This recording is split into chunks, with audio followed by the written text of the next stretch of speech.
I could see the sunlight again. It was beautiful. I stood by the window, feeling the warmth spread across my face, and I couldn't help but whisper to myself in disbelief. I never thought I'd feel this kind of warmth ever again. Just moments ago, I was on a hospital rooftop in a wheelchair. My parents were by my side as I watched the sun slowly dip below the horizon. My eyelids had grown heavy, so heavy I couldn't keep them open. As the world went dark, the last thing I heard were the panicked, desperate cries of my mother and father. Then, I opened my eyes here. I stood at the window, my head throbbing as a flood of foreign information surged into my brain.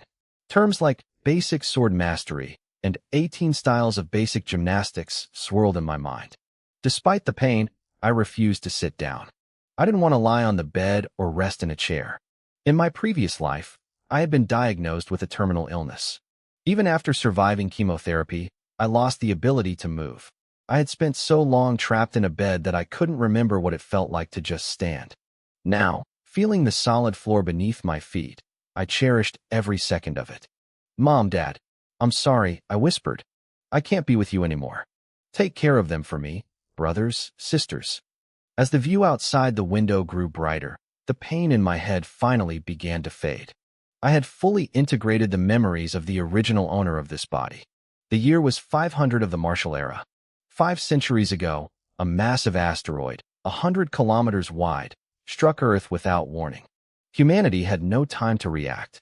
People expected the world to end in fire and floods, but the opposite happened. The air became purer, the world expanded, and strange spatial rifts tore open across the sky and land. Terrifying monsters poured out of those rifts. The course of human history changed forever. At first, modern weapons held the line. But as time passed, guns and missiles lost their effectiveness against the evolving beasts. Out of 600 major cities, fewer than 100 remained. The population plummeted until the world's spiritual energy fully awakened. That was when martial arts took center stage. Legends like Master Li, who created Jeet Kune Do, guarded the imperial capital alone, keeping every beast at bay for 100 miles. There was Grandmaster Ma, the sword saint, who took the head of a beast lord from 1,000 miles away. Because of these masters, humanity survived. We were still at a disadvantage, and news of towns being wiped out by beast tides was common, but we were fighting back. I realized the original owner of this body was also named Guo. It felt like fate. His parents had died 10 years ago during a beast riot while on a mission. He had been an orphan since he was 8.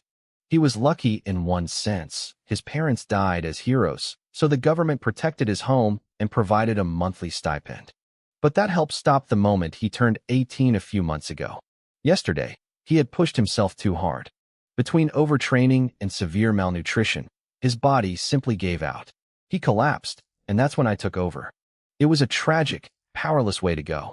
"Next month is the martial exam," I muttered, exhaling slowly. "With my current strength, I won't even make the cut for the lowest-ranked universities. But as long as I'm alive, there's hope." I forced a smile. Being alive was enough for me. Suddenly, a cold, mechanical voice rang out in my head. Ding. Host meets the binding conditions. System binding initiated. 10%. 90%. System binding successful. A transparent attribute panel floated in front of my eyes. Name, Guo. Realm, Martial Apprentice, Stage 3, 110/2000. Cultivation Method, System Method, Max Level. Basic Gymnastics, Beginner, 663/1000. Martial Arts, Basic Combat, 15/1000. Basic Sword Mastery, 15/1000. Basic Movement, 8/1000. Experience Points, 0. Current Passive, Stage 3 Apprentice grants 3 experience points per minute automatically. I stared at the screen, stunned.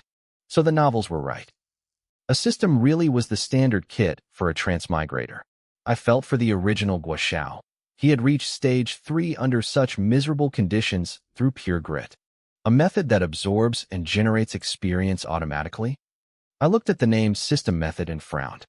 That sounds a bit generic. Might as well call it the Northern Dark Technique. To my surprise, the text on the panel flickered and changed instantly to Northern Dark Technique. I stood there, speechless. My old, battered phone on the desk started ringing. I picked it up. It was my class teacher, Su Qing. Guo, is everything okay? You didn't call in yesterday, she said, her voice laced with worry. Sorry, Teacher Su. I wasn't feeling well and fell asleep early. I must have slept through the ringer, I lied smoothly. As long as you're okay, she sighed in relief. Listen, the school is giving the seniors a break until the exam starts. You can still come in to use the training equipment whenever you want. She knew my situation. She knew I didn't have a place to train at home. Thanks, Teacher Su. I understand. Guo, I know things are tough. If you need help, tell me. I don't have much money, but I can get you a few packs of body tempering powder. I appreciate it, teacher. If I run into trouble, I'll let you know. After hanging up, I leaned back. A school break, huh? From my memories, Honghai Academy was like a private school for the elite. Except for me. Everyone there was rich or influential.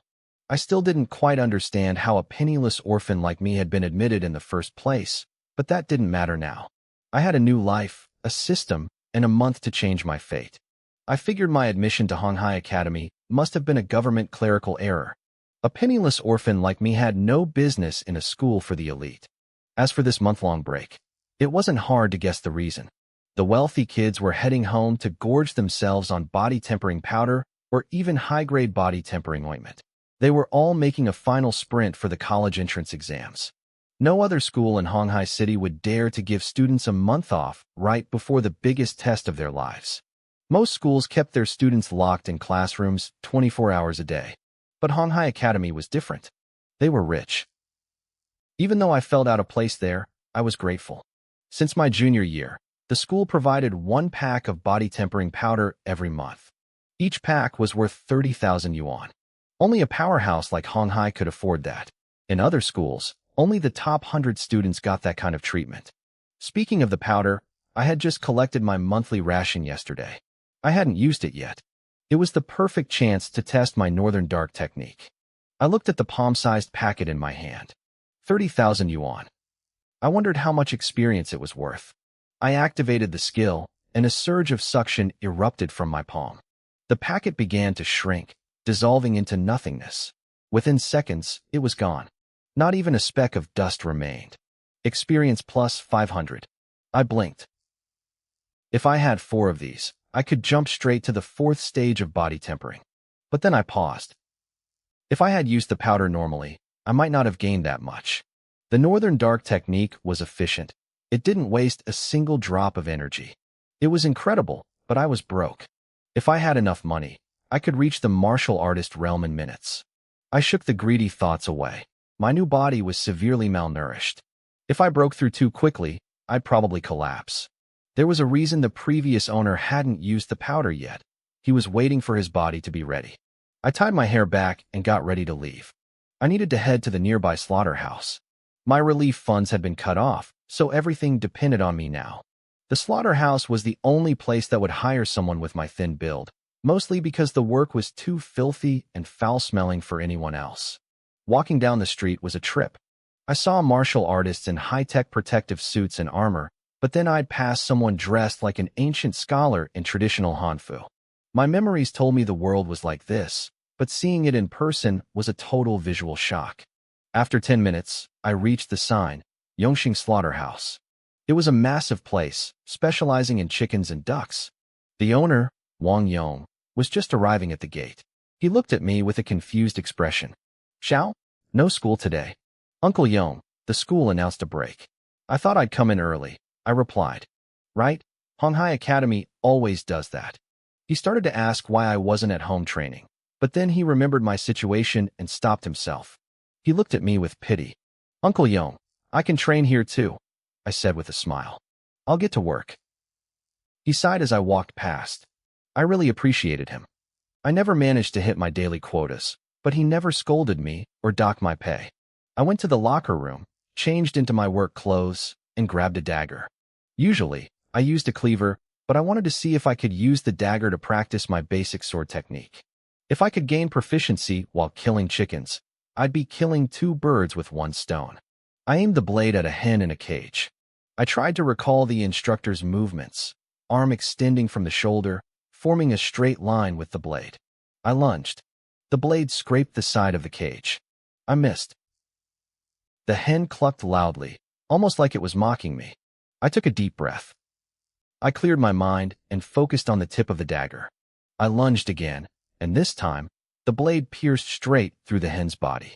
It fluttered for a second before going still. I checked my status panel. Basic sword technique. Entry 9/1000. It worked. If I kept this up, I could reach the small success or even great success stage before the exams without spending a single point of experience. I pulled the dead hen out and tossed it into the basket.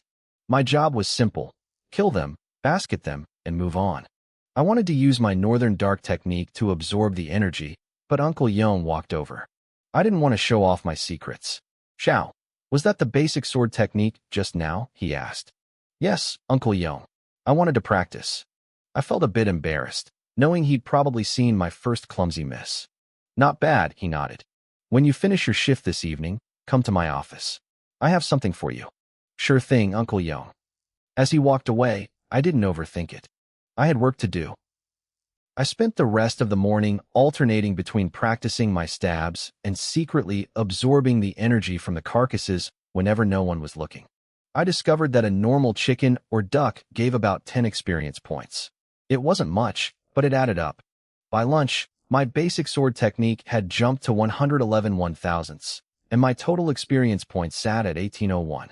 If I dumped all of that into my sword skills, I'd hit small success instantly. I sat down to eat the slaughterhouse lunch, feeling more optimistic than I had since I arrived in this world. I finished my shift and decided to head home for a quick rest. Every time I swung that sword, my body took a hit. The basic sword technique was draining, and the more I practiced, the more exhausted I became. If I didn't lie down and let my muscles recover, I didn't think I'd survive long enough to see a second chance at life. Outside the slaughterhouse, I spotted a familiar face. It was Kai-gu. "Kai-gu, I thought you were grounded," one of the guys nearby asked. Kai-gu rolled his eyes. "Don't remind me. I'm only out for today. Starting tomorrow, I'm locked in for a month. My old man is getting body forging ointment ready for me. He said I'm not stepping foot outside until the day before the college entrance exams." Body forging ointment. The group gasped. I understood why. Body forging powder was common. It cost 30,000 a bag, and for kids like them, it was like drinking water. But the ointment was different. One box was worth at least 300,000. Their families could afford it, but the problem was supply. You couldn't just buy it unless you had serious connections. On the black market, the price doubled. Hearing that Kai-gu was going to use it daily for a month meant his family was dropping a fortune. "It's not even that great," Kai-gu complained, though he looked smug. "You develop a resistance if you use too much." "Still, it's better than nothing," a student chimed in. "I'm barely getting any results from the powder anymore, but it's still better than just training normally." "Tell me about it," another added. "At least we have something. Think about that guy in our class." Kai-gu sighed, looking around at his friends. Then his eyes locked onto something in the distance. "Speak of the devil. Isn't that our classmate right there?" He pointed toward me. "I was just walking out of the slaughterhouse gates." "Wait, it really is him," one of them said, squinting. "What is he doing coming out of a slaughterhouse? Is he working there?" "Looks like it. Look at his boots and his pants. Those are bloodstains." "A butcher? How pathetic. He's completely disgraced Honghai 7th High. How unlucky to even see him. Let's get out of here before he recognizes us. It's embarrassing." They hurried away, but the damage was done. By the time I got home, the school forums were already buzzing with the news that I was a butcher. My reputation at school, which was already bottom tier, hit a new low. I didn't care. I was fast asleep, blissfully unaware of the online drama. Even if I had known, I wouldn't have bothered to reply. I was earning my own way, and more importantly, I was farming experience points and proficiency. It was a win-win. When I finally made it to the top, this butcher stint would just be a cool part of my backstory. After my nap, I felt recharged. I headed back and worked until 6 in the evening. By the time I clocked out, I had slaughtered 200 birds, double my morning count. I checked my stats. Basic sword technique. Entry 311/1000. Experience points 3207. I was a third of the way to the next level of swordsmanship, and I could feel my movements becoming fluid and precise. My experience points were ticking up by 3 every minute. I had enough to break through to the 4th level of the martial apprentice realm right now. But I hesitated. I needed energy first. I remembered my breakthrough from the 2nd to the 3rd level. I nearly died. The moment I leveled up, every cell in my body screamed with hunger, like I hadn't eaten in years. I had shoveled every scrap of food in the house into my mouth just to survive. My body was too malnourished, too empty. If I broke through now without a massive source of energy, the physical toll would kill me. I headed to Uncle Yong's office and knocked. "Come in," he called out. He pointed to a chair by the tea table. "Sit down, Xiao." "Uncle Yong, you wanted to see me?" I'm not the type to beat around the bush. I've always been direct, even if it rubs people the wrong way. He reached into a drawer and pulled out a small bottle. He slid it across the table toward me. "What's this?" I asked. "Blood Qi replenishing pill," he said calmly. My heart skipped a beat. This was exactly what I needed. It was a grade 1 pill designed specifically to fix physical depletion and malnutrition. One pill would fix my hollowed-out constitution. But it was expensive, 2 million credits. I could sell my house and still not afford one. I looked at the bottle, then back at him. "Uncle Yong, this is too much. I can't take this." I wanted it. I craved it. But I couldn't just take a handout of that magnitude. Uncle Yong smiled at my hesitation. "Take it. Consider it a loan." "You trust me that much?" I asked, surprised. "What if I just take it and run?" "I don't think you're that kind of person," he said softly. "After all, you're their son. You knew my parents?" I was shocked. I had all the memories of my previous life in this body, but there was nothing about Uncle Yong. 19 years ago, he began, his eyes drifting toward the past. "I was in the same warrior squad as your parents. I was an 8th level martial apprentice back then. Your father was an 8th level warrior, and your mother was 4th level. We encountered a wounded Tier 3 armored rhino in the wild." He explained how they fought the beast, a monster worth millions, and barely survived. They only won because the rhino bled out. But as they sat there, exhausted and celebrating their victory, they were ambushed by another squad. "Only your parents and I made it out," Uncle Yong said with a bitter laugh. "But the price was high. My meridians were damaged, and I was never able to break through to the warrior stage. Your parents, they suffered the same fate. Their strength dropped instantly. They fell from the warrior stage back down to martial apprentices. I, Xiao, listened in silence as Uncle Yong spoke. It made sense now. I finally understood why my parents had stayed in such a low state for so long. After we got back, Uncle Yong continued. We spent a long time recovering. Once we could move again, we headed straight for the warrior guild to report the squad that ambushed us. But when we walked in, we found out we were the ones being hunted. They put out a warrant for our arrest, claiming we were the ones who betrayed them. He let out a dry, hollow laugh. From that day on, we stopped going to the guild. We couldn't handle the mockery. Eventually, your parents and I stopped seeing each other as much. Do you know why? He looked at me with eyes full of scorn. Do you know who the captain of that squad was? The man who ambushed us? It was Lin Feiguang. He's the mayor of Honghai City now. I froze. How is that possible? That's just the reality. We had no background, no power. How could we fight him? We underestimated how petty he was. He used his influence to search for us everywhere. Luckily, it was dark during the ambush, and he hadn't seen our faces clearly. The sketches they put out didn't look like us, and our power levels had dropped so much that we didn't fit the description. That's how we survived. Uncle Yong leaned in, his gaze piercing. Do you know how your parents really died? The Beast Riot, I said, repeating the story I'd been told. They died in action during a mission. The last time we met was right before that mission, Uncle Yong whispered. They told me they were going to investigate the cause of the riot. 2 people stuck at the martial apprentice stage. That was a suicide mission. The guild would never have assigned that to them. I investigated for a year. It was a conspiracy. Lin Feiguang arranged it. My heart hammered against my ribs. He thought he was being clever, hiding his tracks. But later, during a business deal, he got drunk and let it slip. I wanted to adopt you after they died, but your name wasn't on the official list. I pulled some strings and found out the government had already arranged things for you. That's when I knew Lin Feiguang was watching you. There are people monitoring you even now.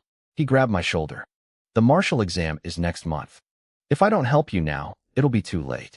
This is your only chance to change your fate. This blood-chi pill will fix your body.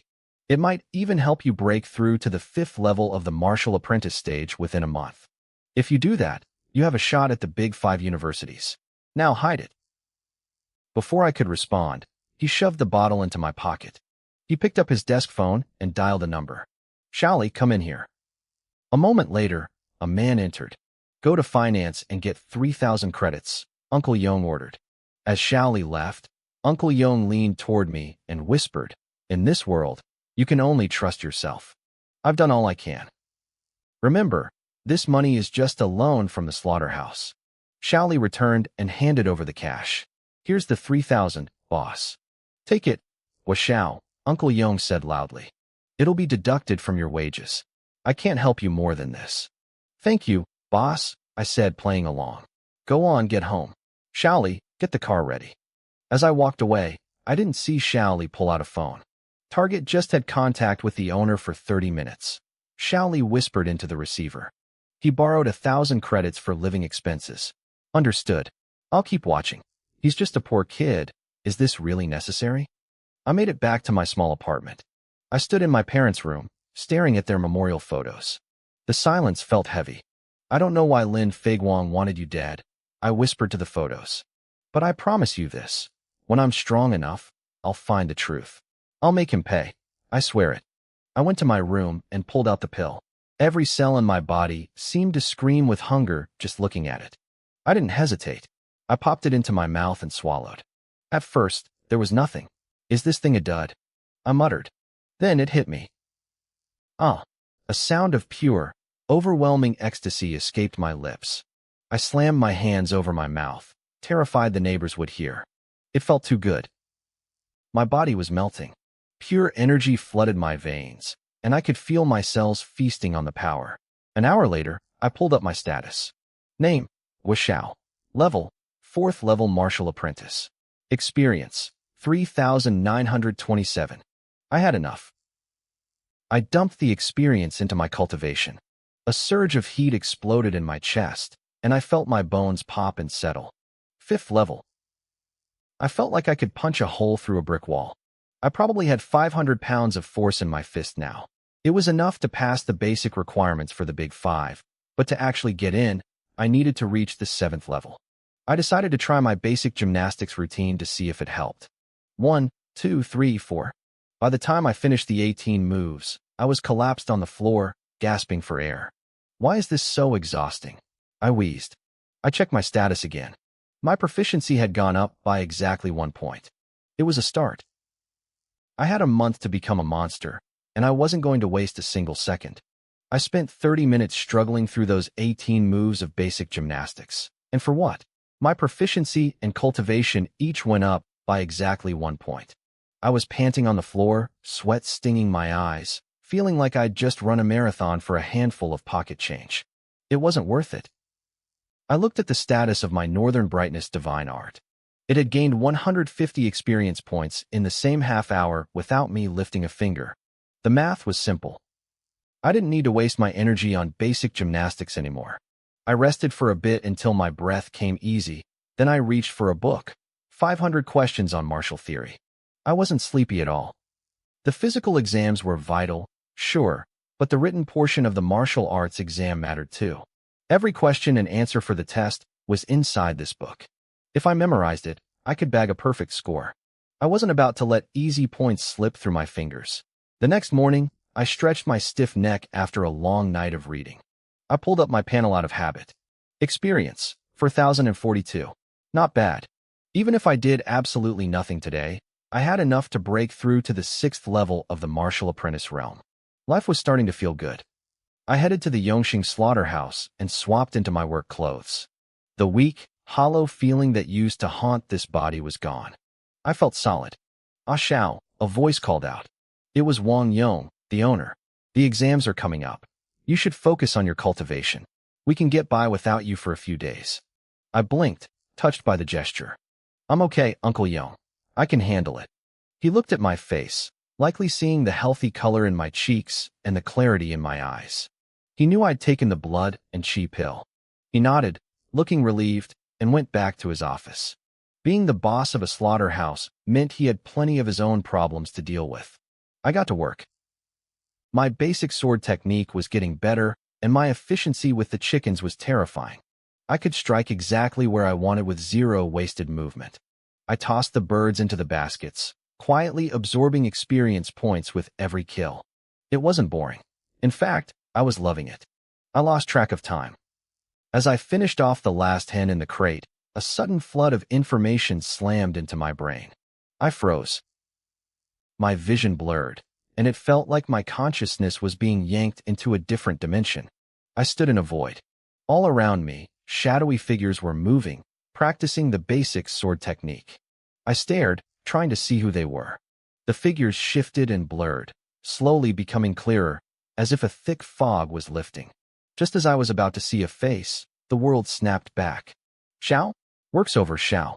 An older woman, one of the cleaners, was shaking my shoulder. I blinked, my mind racing to catch up. Auntie Wong, what happened? I called your name 3 times, and you didn't move, she said, looking worried. Are you okay? You look like you were in a trance. I'm fine, I lied, rubbing my face. I just didn't sleep well last night. I must have spaced out. Well, don't push yourself too hard. My old man is waiting for dinner, so I'm heading out. Good night, Auntie Wong. I'll leave in a minute. Once she was gone, I looked at my hands. Time had moved so fast. It felt like seconds in that space, but outside, the sun had set. Was that my internal consciousness? And who was that figure? Me? I shook my head. I'd figure it out later. I picked up my knife and gave it a casual flick. The movement was fluid, sharp, and effortless. Small success, rank in swordplay was worlds apart from just being a beginner. I wondered what great success, or perfection, would feel like. I checked my stats one last time before leaving. Name, Xiao. Level, 5th level martial apprentice. Experience, 9,712. Techniques, basic sword, small success, basic movement, beginner, basic combat, beginner. It only took 10,000 points to push my sword skills to great success. I was almost there. I cleaned up my station and practically sprinted home, eager to break through to the 6th level in private. As I approached my door, I saw a figure standing in the shadows. It was a woman. I slowed down, but I wasn't scared. Nobody caused trouble inside the city limits. Teacher Sue, I asked as I got closer. It was Su Qing, my homeroom teacher. She let out a long sigh of relief. I thought I'd found the wrong place again. None of your classmates knew where you lived. I've been wandering this neighborhood for an hour until a local lady pointed me here. I'm sorry, I said, reaching for my keys. Look at your phone once in a while, Guoxiao. I called you a dozen times. I left it inside today, I muttered. Do you want to come in? She followed me inside. My apartment was small and the appliances were ancient, but it was clean. I could see her relaxing as she sat on my faded sofa. I brought her a glass of water. It was all I had. Teacher, I know the exam is only 28 days away, I said before she could start. I haven't given up.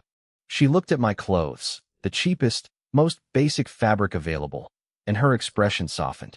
She reached into her bag and pulled out 10 packets of body tempering powder, lining them up on the table. I don't make a huge salary, she said softly, but I want you to have these.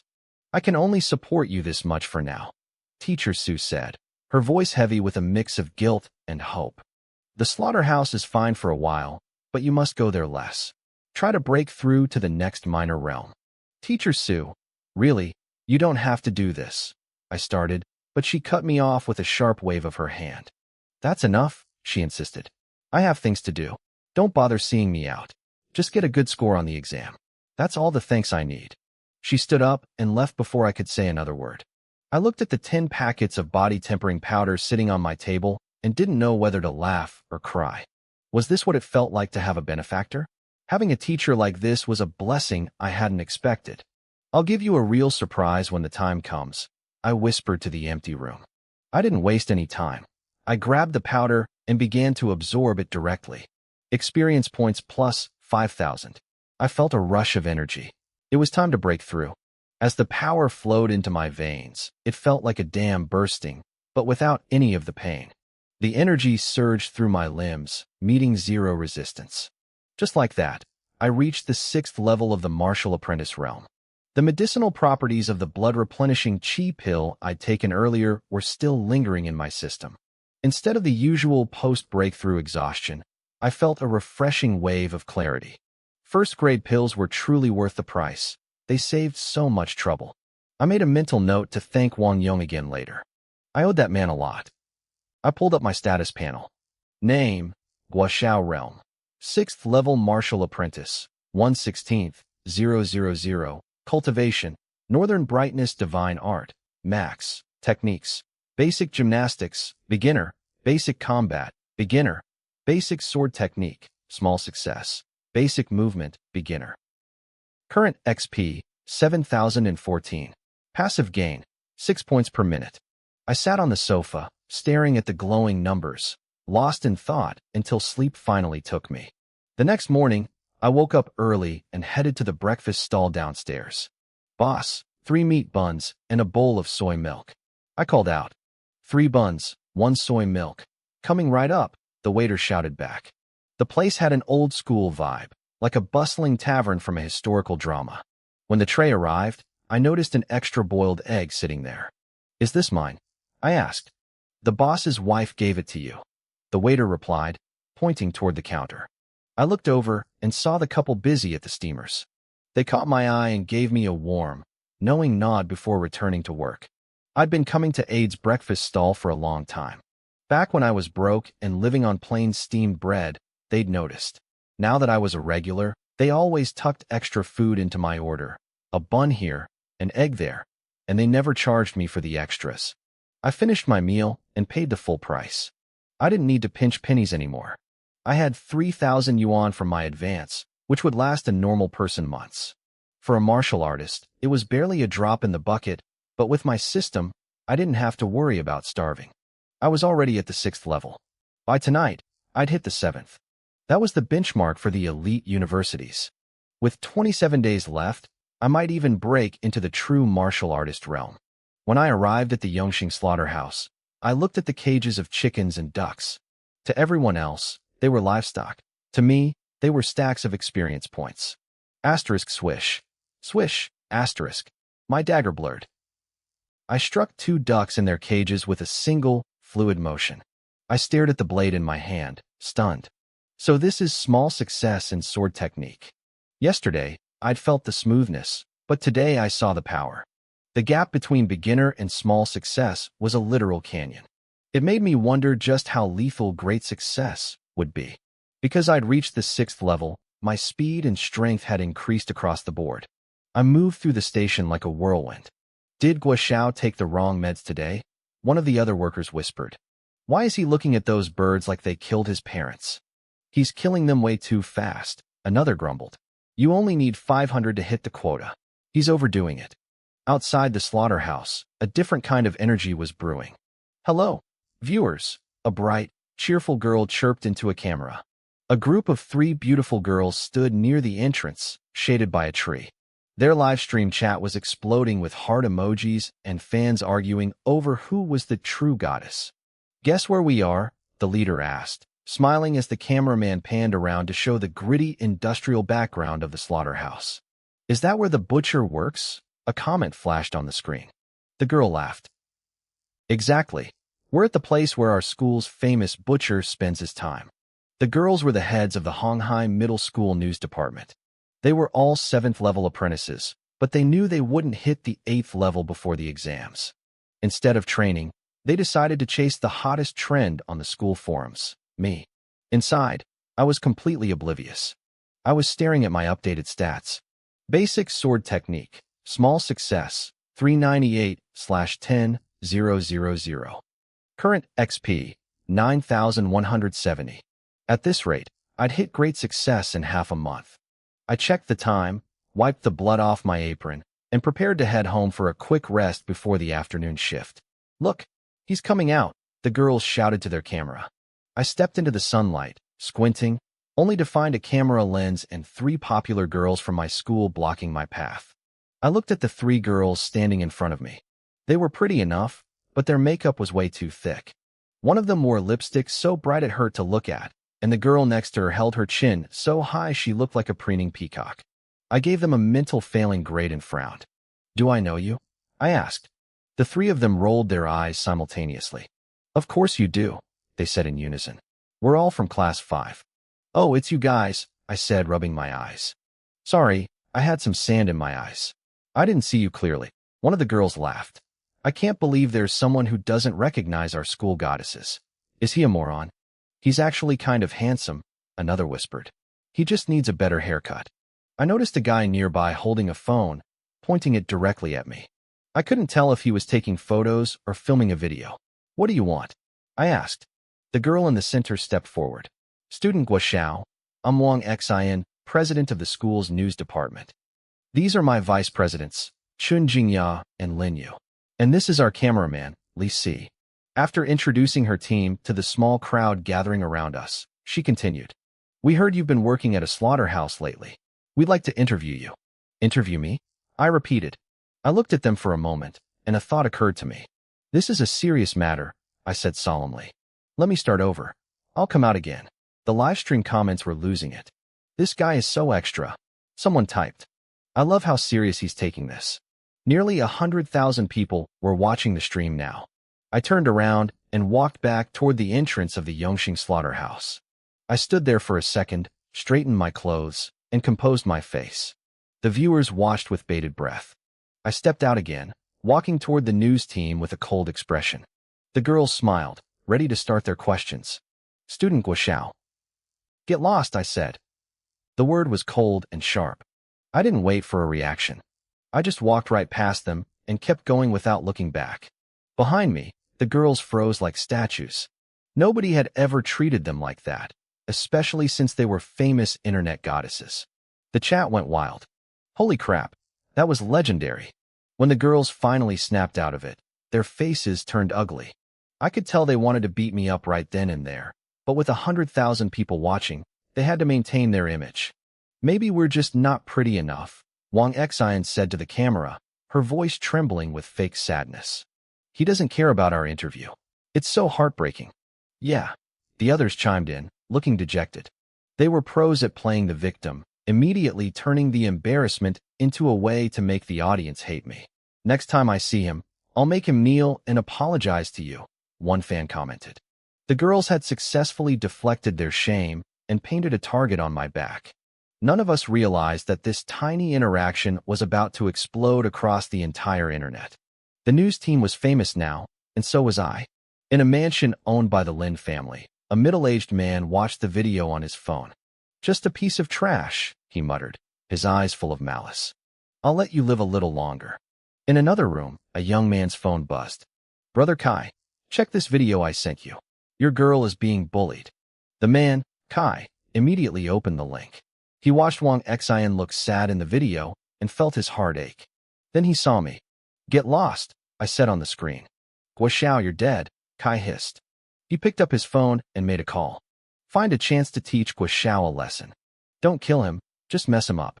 Don't worry, Brother Kai. The exams are coming up, so we won't go too far." Later that day, my boss, Wang Yong, called me. "Ah Xiao, did you offend someone?" "Offend someone?" "No," I said. "I've been keeping my head down." "Then what happened?" Wang Yong sighed. "I just got calls from friends in the martial arts guild and the prosecutor's office. They told me to fire you immediately if I don't want trouble." I remembered the girls from the morning. Was it because of those news department girls? Wang Yong let out a bitter laugh. "Do you have any idea who is behind that department? They're all spoiled brats with powerful families. You told them to get lost on a live stream. You humiliated them. Are they really that petty?" I asked. "To people with money and power, face is everything. You didn't give them any." "I understand," I said, feeling a weight in my chest. "I won't cause you any more trouble, boss. Let's settle my wages. I still owe you for that 3,000 I borrowed." "Forget the money," Wang Yong said hurriedly. "It's not much. Look, another call is coming in. Just stay inside for a while, okay?" The line went dead. "What a mess," I muttered. I had taken a nap and woken up jobless. I thought about my options. I had planned to wait until I hit the 7th level and mastered my sword technique before heading into the wilderness. The wild was dangerous, but danger meant opportunity. If the city was closing its doors on me, I had to leave. I walked into a weapon shop. A long Quan sword hung on the wall, looking magnificent. "How much for this one?" I asked the owner. I looked at the tag, 200,000 yuan. I looked at a meteor hammer, 300,000 yuan. A willow leaf saber, 200,000 yuan. My head started to spin. I couldn't afford any of this. "Do you have anything cheaper?" I asked. The owner didn't even look up. He just pointed toward a back room. I walked through the door into a larger, more crowded area. People glanced at me and then went back to their business. "Can I help you?" a young salesgirl asked. "I need a sword," I said. "For practicing basic techniques?" "Follow me." She didn't seem to mind my ragged clothes. She led me to a rack of iron swords. "This one is 12,000 yuan. Cheaper?" I asked. "This steel sword is 7,000. Even cheaper," I said, feeling my face heat up. "As cheap as possible." "Wait here," she said. She disappeared for a few minutes and returned holding a sword in a plain wooden scabbard. I couldn't even tell what it was made of. The sword looked plain, maybe even a little crude. "This bronze sword is only 3,000 yuan, the girl said. "It's the cheapest one we have." "I'll take it," I replied instantly. I walked out of the shop and let out a long, heavy sigh. I reached into my pocket and felt around. I had less than 500 yuan left to my name. If I didn't get out of the city and kill some monsters for cash, I wouldn't even be able to afford food in a few days. I headed toward the city gates. The area was a chaotic mess, smelling of sweat and adrenaline. It felt like a crowded marketplace, but instead of vegetables, people were trading lives. Heading out 100 miles to kill mad bee wolves. Anyone with guts. Gathering medicinal herbs. Need martial apprentice level guards. High pay, act fast. Buying mad bee wolf pelts. Buying three-eyed fox fur. Shouts echoed everywhere. Suddenly, a man with a bare, muscular chest and dark brown trousers stepped into my path. He had a massive axe balanced casually on his shoulder. "Hey, little brother," he said, his voice booming. "Want to hunt some beasts with us?" I looked at him, then at the gate. "No thanks," I said. "I'm waiting for a friend." He laughed, not taking offense. "Haha, no worries. Maybe next time." He turned and walked back to his crew. One of his teammates leaned in, whispering loud enough for me to hear. "Captain, that kid is clearly just a 5th-level apprentice. If he'd said yes, he would have just been a drag on us." The captain shrugged. "It doesn't matter." He said no, didn't he? "Besides, doesn't he remind you of how we used to be?" The teammate paused, then nodded. "Yeah, just as broke." I watched them leave and muttered to myself. A team actually sounded nice. It was my first time leaving the city, and a guide would have been useful. But with my northern brightness divine art, I was destined to work alone. I couldn't risk anyone seeing how I really trained. I didn't linger. I walked straight through the gates and out into the wild. Meanwhile, near my apartment, a group of thugs was loitering in the shadows. "Boss, how much longer?" one of them whined. "Let's just rush in and beat him up already." The leader smacked the subordinate hard on the back of the head. "Are you stupid? The exams are almost here. If we attack a student now, the authorities will hunt us down. You want to die?" The subordinate rubbed his head and went quiet, staring intently at the entrance to my building. A few minutes later, another lackey ran up. "Boss, I have good news and bad news." "Which one first?" "Give me the bad news," the leader growled. "Guo isn't home. We've been waiting for nothing." "And the good news?" "We don't have to keep watching the door." The leader's face went dark. He smacked the kid again. "Boss, why'd you hit me?" "I'm just reporting." "Because I felt like it," the leader snapped. "Keep talking, and I'll do it again." The kid shut his mouth and scurried a few feet away. "Where is he?" the leader asked. "Reliable sources say he went outside the city." "The wild? Which gate?" The lackey didn't hesitate this time. "North gate." The leader narrowed his eyes. "Fine, we're going to the north gate. We'll wait for him to come back." I had no idea I was being hunted. I was too busy staring at my first real target. A few meters ahead of me was a beast with a thick, white body and short, stubby legs. It had long ears like fans and a massive snout. But the most striking feature were the two curved, deadly tusks protruding from its mouth. It was a first-tier tusk boar. I racked my brain for the details I'd studied. The tusks were the most valuable part. They could be ground into powder for blacksmithing or alchemy. Its strength was around the 5th level of a martial apprentice, but because it was a beast, its raw power was closer to a 7th level human. "You're the one," I whispered.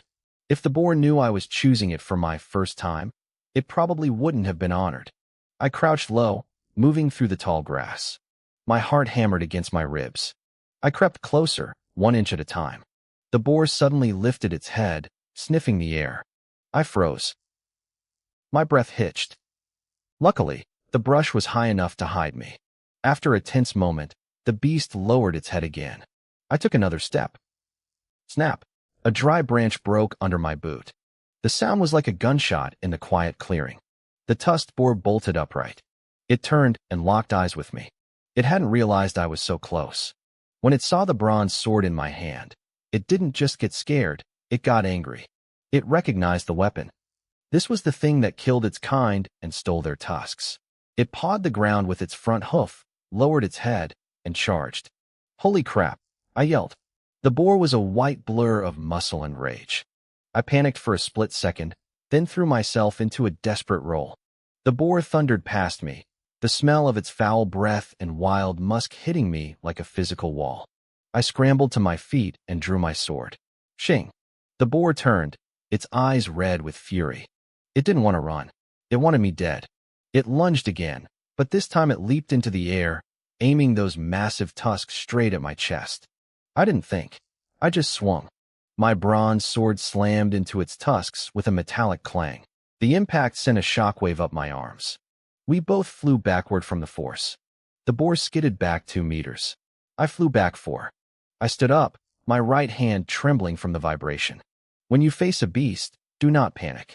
My instructor's voice echoed in my head. Asterisk, stay calm. Use your environment. Find the opening. Kill in 1 strike. Asterisk. I gripped the sword tighter. The boar was watching me now, hesitant. That strike to its tusks had hurt it, and I could see the confusion in its eyes. Usually, humans ran. This human bit back. The pain only made it angrier. It wasn't going to flee. This was a fight to the death. If I didn't kill this beast, I wouldn't be able to sleep tonight. The boar seemed to think the same thing. It stared at me, its small eyes assessing its prey. It realized I was just a human. It thought it could win. It thought this was its chance for revenge. I stood perfectly still. To the boar, I probably looked frozen in fear. It pawed the ground twice, let out a deafening roar, and charged. This time, it was faster. Much faster. The roar snapped me out of my daze. The beast covered the distance in a heartbeat. When it was only 2 meters away, it kicked off with its front hooves and launched itself into the air. It was a massive, hairy projectile aimed straight at my throat. I didn't panic. I watched it glide closer, every muscle in its body tensed for the kill. Just as it was about to collide with me, I took 1 precise step back. The boar whistled past my chest, missing me by 1 inch. I didn't waste the opening. I brought my bronze sword down in a heavy vertical cleave. The blade sank into the boar's skull without a hint of resistance. The beast hit the ground, gave 1 violent shudder, and went still. It was dead. Moments ago, it had been stronger than me. Now, it was just a carcass. I could see the confusion in its glazed eyes as the life faded out. It couldn't understand how a weak human had ended it so easily.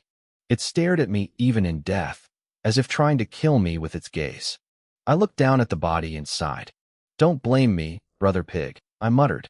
"I hope you have a better life next time. Maybe be a pet pig or something." Then, a thought struck me.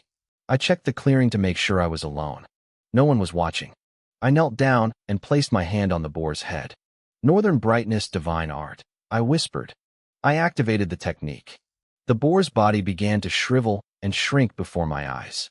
Its blood and flesh were being converted directly into pure energy.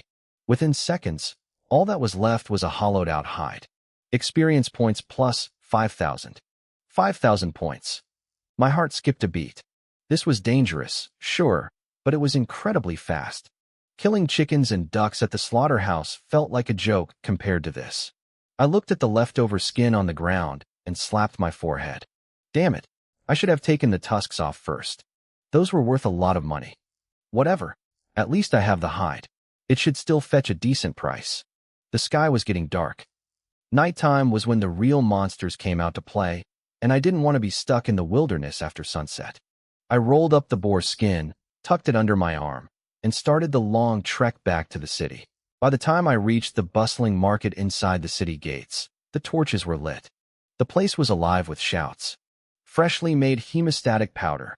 Detoxification pills here. Buying monster cores and materials. Hunters and gatherers were flooding back from the outskirts, desperate to turn their loot into hard cash. Shopkeepers and scouts from big firms were everywhere, hunting for bargains. I scanned the stalls and stopped at one buying raw materials. "Boss," I said, leaning over the counter. "Do you take boar hides?"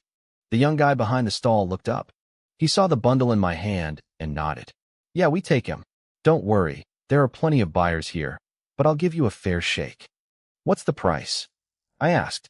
"Usually between 1,000 and 5,000, he said, eyeing me. I looked young, and he probably thought I was a rookie. "That's the market rate. We're in this for the long term, so we don't cheat people." I didn't say anything. I just unrolled the hide and laid it out on his table. The young man froze. The skin was perfect. Not a single scratch or tear except for the clean kill strike at the head. "This is so complete," he whispered. "Kid, I'll give you 5,000 for it," someone shouted from a neighboring stall. "I'll give you 5,500, another chimed in. The collectors were swarming now. They'd ignored me when I walked up, but a high-quality hide like this was rare. 10,000, the young guy at the stall barked, silencing the others. "Old Chun, that's not right," one of the others complained. "That skin is worth 8,000 max. You're overpaying." "I've got the cash," Chun replied with a smirk. "If you can beat it, go ahead. Otherwise, back off." The other buyers grumbled and retreated to their stalls. 10,000 was a massive overbid. 10,000? I asked, genuinely surprised. "I thought you said 5 was the limit?" Chun laughed. "Normally, hunters tear the skin or ruin it during the fight. A standard hide goes for 5. Yours is pristine. It's worth the premium. You selling?" "Yeah," I said. "Name's Chun. I'm here every day. If you get more stuff like this, bring it to me. I'll always give you the top rate." He turned to his assistant. "Shaolin, pack this up." Then he looked at me. "Bank transfer." I hesitated. Bank transfer? I was so poor I didn't even have a bank account. The most money I'd ever held at once was 5,000. "Can you do cash?" I asked. Chun looked at my worn-out clothes and seemed to understand. He nodded, reached into a drawer, and pulled out a thick stack of bills. He handed them over. "You should get a card, kid. Carrying this much cash isn't safe these days." "Thanks," I said, pocketing the money. "I'll look into it." I walked away, feeling the weight of the cash in my pocket. But as I moved through the crowd, I didn't notice the eyes following me. "Boss, look. Isn't that the Guashao kid?" a thin lackey whispered, pointing a finger. A man in a leather jacket pulled out his phone, checked a photo, and grinned. "That's him, no doubt." "Boss, look. He just took a huge stack of cash from that stall." The leader's eyes turned greedy. "Move. We'll head to his place and wait. We'll beat him down, take the money, and then collect the reward from Brother Long. It's a double payday." "But boss, what if we can't beat him?" The leader cuffed him over the head. "Are you stupid? He's only at the 3rd level of the apprentice realm. I'm at the 5th level. Plus there's 4 of you at the 3rd level. He's one guy. What's he going to do?" "Oh, right. Yeah." I had no idea they were heading for my home. I wasn't in a rush to get back yet. I'd heard someone selling medical supplies earlier. This was my first time in the wild, and I'd realized how unprepared I was. If I was going to do this regularly, I needed gear. I found the stall again. "How much for the hemostatic powder and detox pills?" 2,000 a pack for the powder, the vendor said. "The pills are 10,000 a bottle. 10 pills per bottle." I looked at the dark pills on the table, curious. "What are these?" "Those are fasting pills," the vendor explained. "Take 3 a day, and you won't feel a single hunger pang. A bottle has 21 pills for $1,500. He then pointed to a different set. "These are vitality pills. They restore your physical strength. 5,000 per pill." I listened as he went through the inventory, but my heart sank. I couldn't afford most of this stuff. After doing the math, I hesitated, then made my move. I bought 2 packs of hemostatic powder and 4 bottles of fasting pills. Just like that, the money I'd made from the boar tusks and fur was gone. The clerk counted my 10,000 yuan and handed over the goods. Here you go, kid. 2 packs of powder for bottles of pills. I'll throw in this small waste bag for free. What's the difference between these fasting pills and the high-end ones? I asked. The effect, he shrugged. The real ones only require 1 pill a day to keep you full. Plus, these cheap ones taste like garbage. I wanted to ask more, but I had enough to worry about. I headed home. As I reached my door and pulled out my keys, I froze. My hand hovered over the lock. I heard muffled voices coming from inside my apartment. Boss, when is this kid coming back? I'm getting sleepy. Yeah, and this place is a dump. He doesn't even have a soda in the fridge. I listened for a moment, my pulse steady. From their conversation, I realized they were here to jump me. They didn't sound like pros. The leader was only at the 5th level of the apprentice realm, and the others were even lower. I let out a quiet breath of relief. I was at the 6th level now, and my basic sword technique had reached small success. Dealing with a few thugs wasn't going to be a problem. I shoved the key in, twisted the lock, and kicked the door open. My apartment was a mess. 4 guys were lounging on my sofa, looking like they owned the place. When they saw me, they jumped up with greedy grins. I stepped inside and used the scabbard of my sword to hook the door shut behind me. Click. Who are you? I asked, my voice cold. And what are you doing in my house? Boss, look at this kid, one of the lackeys laughed. Is he stupid? He locked himself in with us. Hand over the money, kid, the leader sneered. You've kept us waiting long enough. They started closing in, laughing. I didn't even draw my blade. I kept the bronze sword in its sheath and swung it like a bat. Whack! The first 3rd level thug didn't even see it coming. He flew backward, slamming into the guy behind him. They both hit the floor, groaning and clutching their ribs. Boss, help us. It hurts.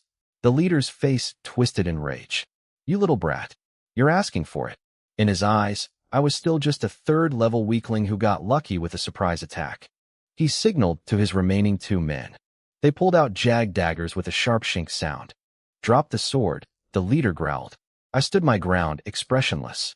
He took my silence for fear. He nodded to his men, and they lunged at me, blades flashing. These guys weren't like the first 2. They were experienced street fighters.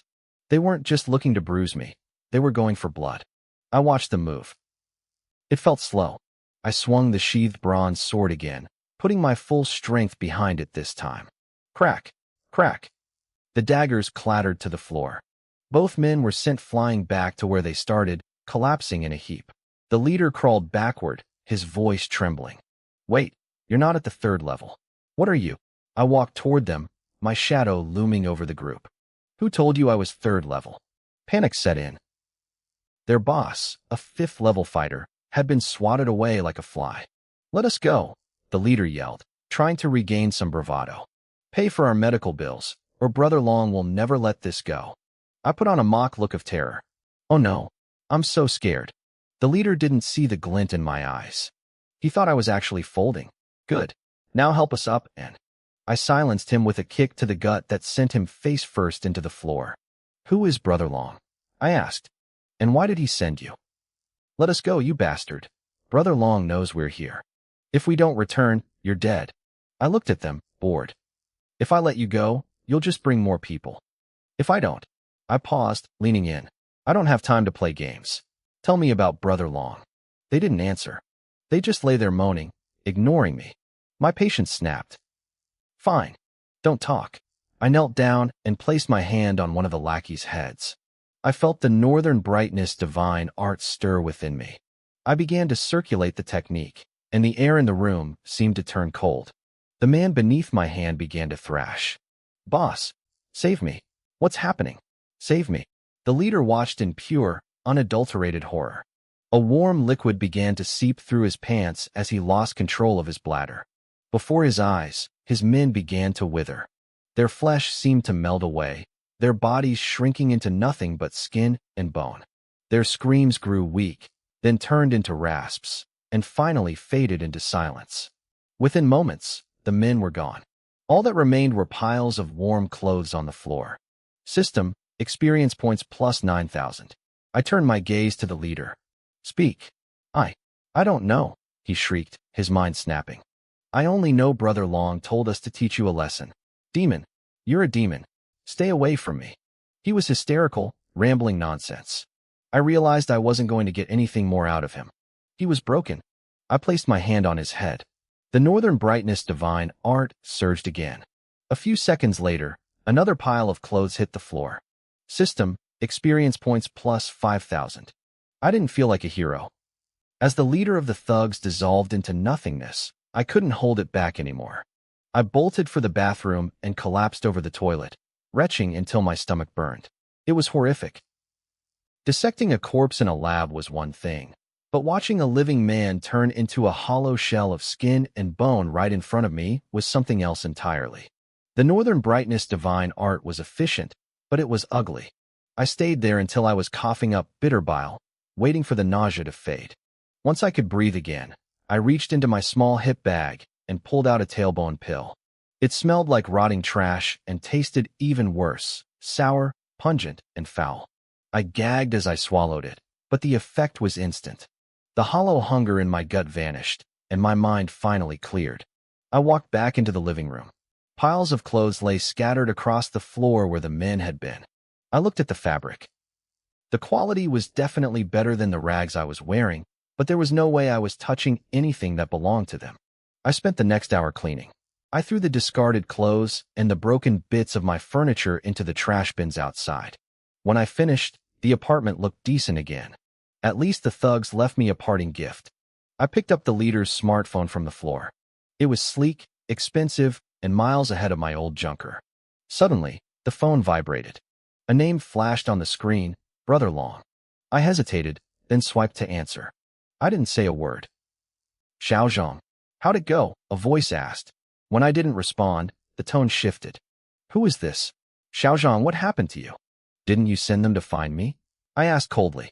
There was a sharp silence on the other end. You're just a level 3 martial apprentice.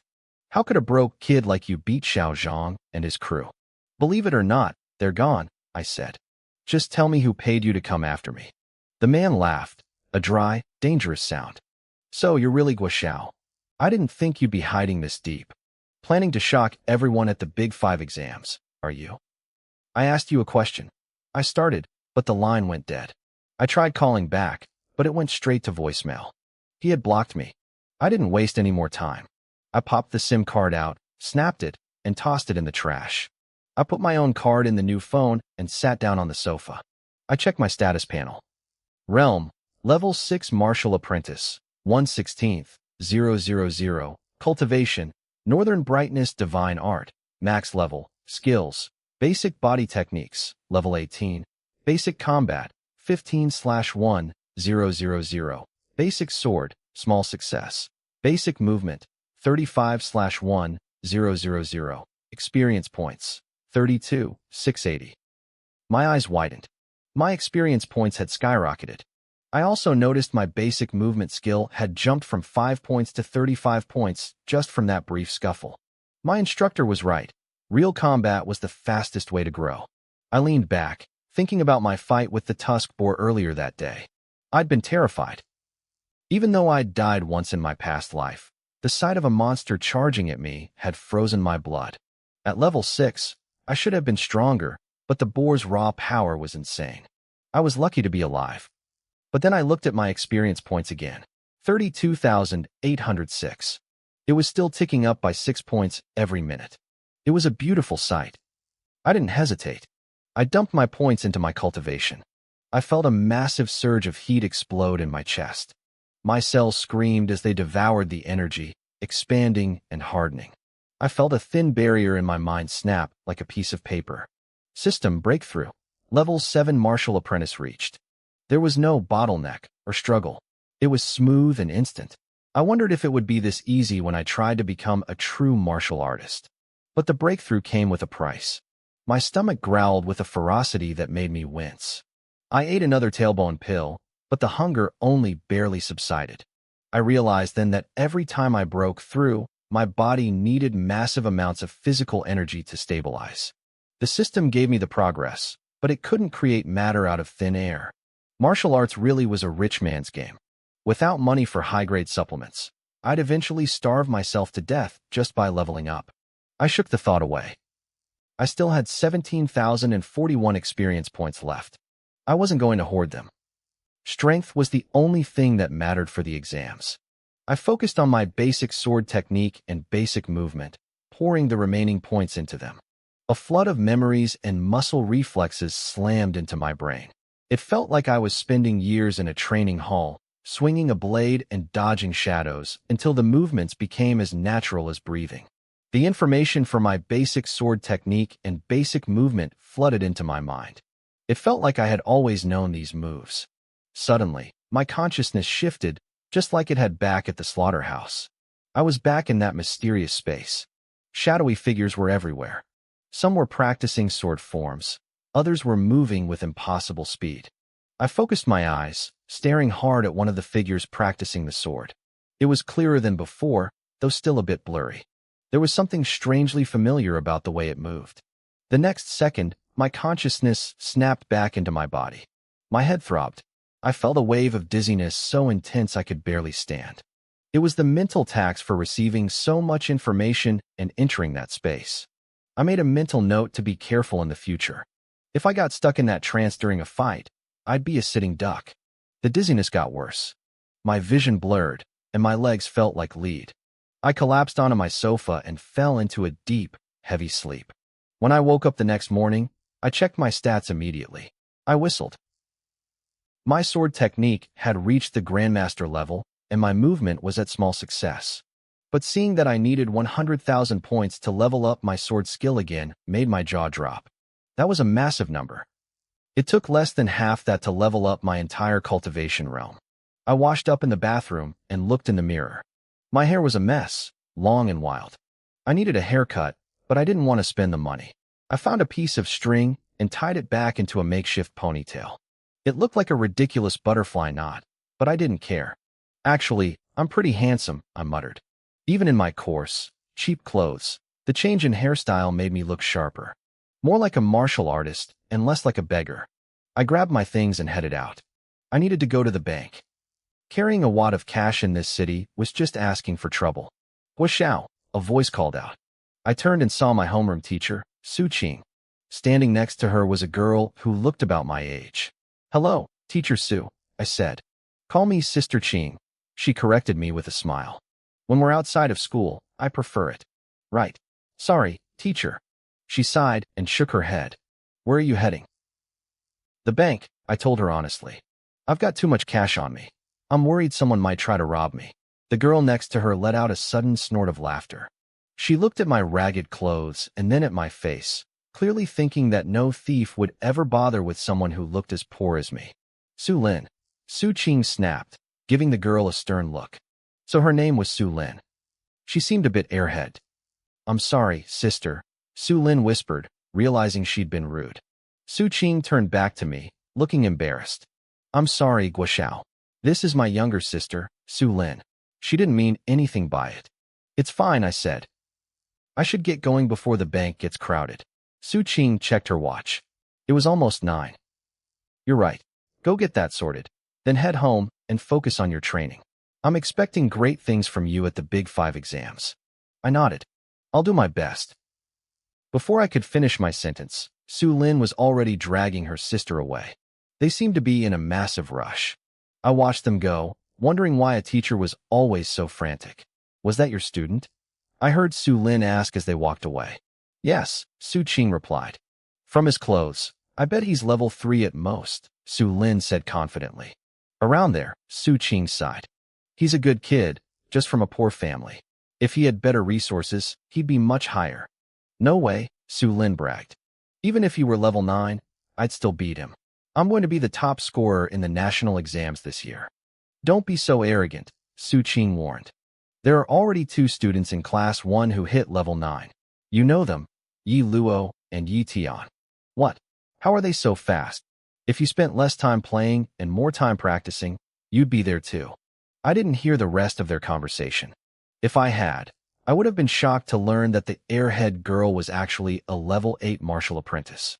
Getting a bank card in this world turned out to be a nightmare. I thought it would take 10 minutes, but they required iris scans and fingerprinting for all 10 fingers. When I jokingly asked if they needed my toe prints too, the clerk deadpanned and told me it was recommended if I wanted extra security. I shut up after that. By the time I left the bank, it was nearly noon. I checked my experience points, 11,526. I headed toward the North City gate of Honghai City. I had to walk because the bank fees had eaten up almost all the cash I had left. I only had about $20 to my name. My destination was the same area where I'd fought the tusk boar yesterday. I'd heard rumors at the market that the tusk boar territory was usually avoided by other martial artists. Even though they were technically level 5 monsters, their strength was closer to level 7. Their tusks didn't sell for much, and they usually hunted in pairs. Meeting a lone one like I did yesterday was rare. Most high-level apprentices didn't think they were worth the effort. But for me, I didn't care about the money. I needed the experience points. And if no one else wanted to hunt them, that just meant more for me. I needed a place where no one would bother me. It wasn't about the money, it was about the privacy. I needed a quiet spot to use my Northern Brightness divine art and suck up experience points without drawing unwanted attention. If anyone saw what I was doing, it would mean nothing but trouble. I had already made up my mind yesterday. Until the exam started, I was going to camp out in the tusk boar territory. As I walked along the main road outside the city, cars occasionally sped past me. I watched them with a hint of envy. To own a car in this world, you had to be at least at the martialist realm. I wondered when I'd finally reach that level. Higher realms meant killing higher-level monsters, which meant even more experience points. I shook my head, clearing the thoughts. Now wasn't the time for daydreaming. I had to take this one step at a time. My first small goal, break through to the martialist realm. I eventually found the spot. The grass that had been trampled and destroyed during my fight yesterday had already grown back. The spiritual energy in the air really did change everything, even the growth cycles of plants. I started wandering around, looking for my targets. I wasn't the same person I was yesterday. My cultivation had hit the 5th level, my basic sword technique had reached Grandmaster status, and even my movement technique had improved to small success. My strength was growing by leaps and bounds every single day. I was itching for a fight to test my new limits. Speak of the devil, right ahead of me, 2 tusk boars were lounging on the ground. A sudden surge of playfulness hit me. I struck a cocky pose and shouted at them. Hey, come over here. Come and get me. I expected them to jump up and charge. Instead, they just stayed there, looking at me with what I could only describe as pure disdain. I swear I could see it in their eyes. They thought I was an idiot. Being mocked by 2 pigs was not on my schedule for today. I grabbed a few pebbles from the ground and hurled them with everything I had. Asterisk thwack. Thwack. Asterisk. My aim was a bit off, but I managed to hit them both. That did the trick. They squealed in anger and scrambled to their feet. That's more like it, I muttered, satisfied. I gripped the hilt of my bronze sword and charged first. Seeing me rush them only made them more furious. They dug their front hooves into the dirt and lunged toward me. I let out a loud shout as they closed the gap. Bring it on. The scene felt a bit ridiculous, like something out of a cheesy anime, but luckily no one was around to see it. I unleashed my basic sword technique. I lunged, slashed, and swept my blade in a blur of motion.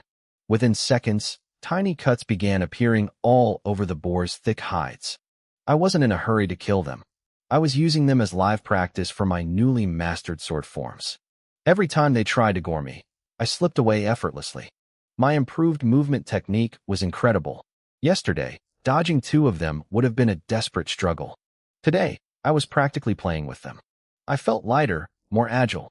My speed had only increased by maybe 30%, but the fluidity made it feel like I was on a completely different level. After getting a feel for my new power, I looked at the 2 bleeding boars. Time to wrap this up. I finished them off quickly and moved in. I had to touch them with my hands to trigger the Northern Brightness divine art. It wasn't as convenient as the real version from the stories, but it worked. Experience points plus 10, 000. I didn't even bother with the tusks or the hides this time. Carrying that heavy stuff back to sell for a bit of cash wasn't worth the time. Experience was my only priority. I cleaned my blade and started looking for the next group. Little friend, this is no place for someone like you. The voice came out of nowhere, echoing around me. I spun around, scanning the trees, but saw no one. I thought I was hallucinating for a second until the voice spoke again. Up here. I looked up.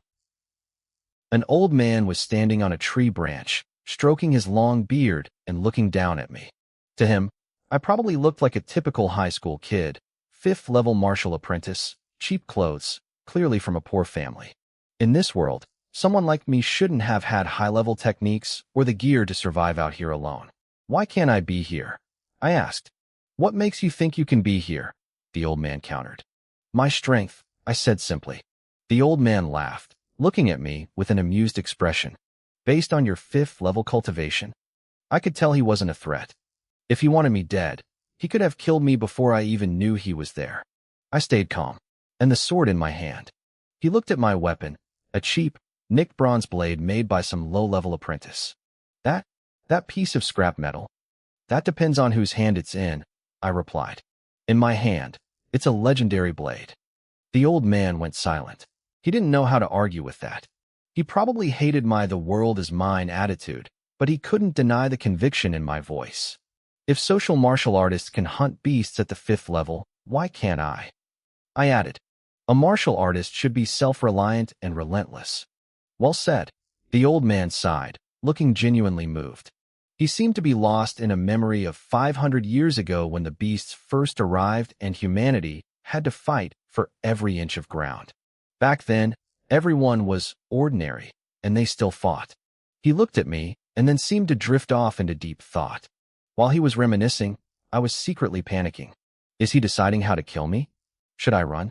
Should I play dead? Asterisk. My mind was racing with exit strategies.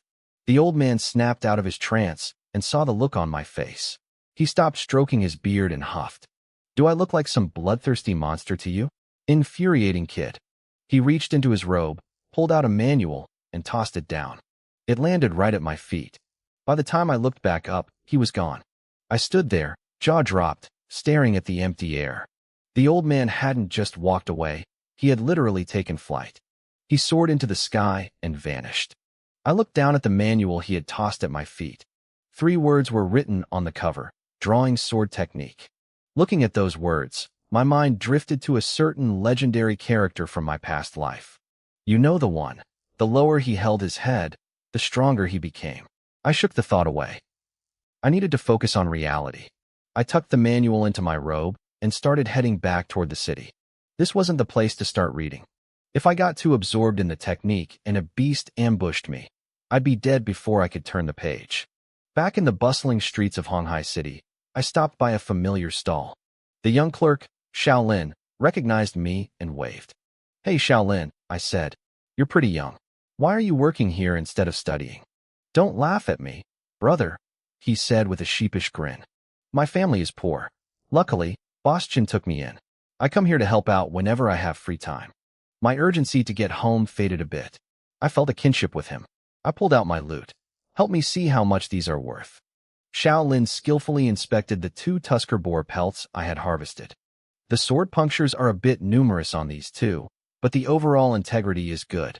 We can give you 3,000 yuan. Deal, I said. I didn't care about haggling. Killing those boars had been effortless anyway. Cash, he asked, reaching for a drawer. Bank transfer this time, I replied. Shaolin stopped and grabbed a device from the counter. He aimed it at my face. A screen flickered, instantly pulling up my banking information. It was my first time seeing this tech in person. I checked the details carefully. Everything was correct. The model is a bit old, but it's accurate, Shaolin explained. I heard the newest scanners can read your info just by looking at you from a distance. High-tech stuff. That's convenient, I muttered. All right, the money is sent. You should get a notification any second. Just as he finished speaking, my phone vibrated in my bag. I checked it. The text was there. The transfer was instant. After chatting with Shaolin for a bit longer to learn about other gadgets, I finally headed home. The moment I hit the sofa, I pulled out the drawing sword technique. I flipped through the pages, soaking in every word. As I finished the last page, my vision blurred. My consciousness was pulled back into that mysterious gray space. What's happening? I whispered. I can enter this place just by reading a manual? Shadowy figures appeared around me. They weren't fighting monsters. They were practicing the technique I had just read. I didn't focus on their faces this time. I watched their hands. The movements were simple. Draw, sheath, draw, sheath. As time passed in that void, the figures moved faster and faster. Eventually, the blade leaving the scabbard and returning to it happened in a single heartbeat. The sword was out, it struck, and it was back before the eye could even register the steel. My mind snapped back to my living room. I pulled up my attribute panel. Under my skills, a new entry had appeared, drawing sword technique. It was already at the small success stage. I was stunned. How? Maybe it was because my basic sword technique was already at Grandmaster level. Or maybe this technique was just inherently simple. Either way, I didn't complain. I stood up in the middle of the living room and gripped the hilt of my bronze sword. I aimed at a tiny protrusion on the wall. Shing! The small piece of the wall fell to the floor. My sword was already back in its scabbard. I hadn't even seen my own hand move. The power was one thing, but the speed? It was several times faster than before. I checked my experience points. I had 23,206 points saved up. I didn't hesitate. I dumped them all. I pushed my basic movement and drawing sword technique both to Grandmaster level. I even bumped my basic combat to small success. Whatever was left, I poured into my cultivation level. Suddenly, a massive flood of information crashed into my brain. It felt like a tidal wave hitting a brick wall. Asterisk crap. I forgot how much this hurts, asterisk I thought. My mind was dragged back into the mysterious space, but I was too exhausted to watch the shadows. My head felt like it was filled with lead. I needed to sleep. I stayed in that hazy state for what felt like forever until my consciousness finally returned to my body. I collapsed on the sofa and blacked out. When I finally opened my eyes, the clock told me 2 days had passed. I had slept for 48 hours straight. That was reckless. I groaned, rubbing my temples. I wonder if the Big Five schools have techniques to increase mental strength. I'm going to need them. I pulled up my stats one more time. Name, Wishao. Level, 7th level martial apprentice. Cultivation, Northern Brightness Divine Art, Max. Skills, drawing sword technique, Grandmaster. Basic movement, Grandmaster. Basic sword, Grandmaster. Experience, 13,440, 7 points generated per minute. I took a deep breath. With this setup, who in Honghai High School could possibly stop me? I was confident that no student in my school was my match. As for the rest of the city, I stayed humble. There was always a bigger fish. Later that day, I stood over the carcasses of 3 tusker boars in the wild. I hadn't even broken a sweat. I've really become this strong? I muttered. One draw of my sword had instantly killed the first boar. My only regret was that my cultivation level wasn't high enough to unleash the full range of the strike. Even though the second boar was close, it only took a superficial wound. But my movement speed? With Grandmaster level footwork, I was 60% faster than before. At the martial apprentice realm, I was the undisputed king. I didn't linger to gloat. I absorbed the experience from the 3 boars, another 15,000 points, and pushed deeper into the wilds. I knew my limits now. In this realm, I was invincible. I didn't have to hold back anymore. Before, I was cautious, measuring every step, but now, as long as I didn't run into a level 2 demon beast, I was the apex predator in these woods. I felt sharp. I felt unstoppable. About 500 meters away, a young girl was locked in a desperate struggle with a tusker boar. Her clothes were torn, and her face was caked with dust and sweat. She looked pathetic. A group of people stood nearby, watching her every move. One woman, an archer, had her bow drawn and aimed straight at the beast. She was the safety net, ready to kill the boar the second the girl's life was truly in danger. "Is my dear little sister skipped breakfast?" a man in the group shouted, his voice dripping with sarcasm. "It's just a level 1, grade 5 beast. Why do you look like a drowned rat?" The girl's eyes flared with rage. She clearly wanted to drop the boar and punch him instead. "Yin Shan, knock it off," a rugged, burly man said, glancing at the girl. "That's your sister. Don't you care about her? She's at the 8th level of the martial apprentice realm," Yin Shan scoffed. "If she struggles this much against a grade 5 beast, she deserves a lecture. I'm being easy on her." The burly man, the leader of the group, watched the fight with a critical eye. It's her first time facing a demon beast. This performance is actually quite good. Before Yinshan could argue, the leader raised a hand. The fight is over. Xiao Jing, put the bow away. The archer obeyed. On the field, the Tusker boar didn't die from a wound. It collapsed from pure exhaustion. It literally couldn't move another inch. Seeing her chance, the girl lunged forward and drove her blade deep into the beast's skull. She slumped onto the dirt, gasping for air, looking completely unrefined. But she was smiling. Killing her first beast was a milestone worth celebrating. As the group approached her, Yinshan couldn't help himself. Killing a boar by making it run until its heart stops?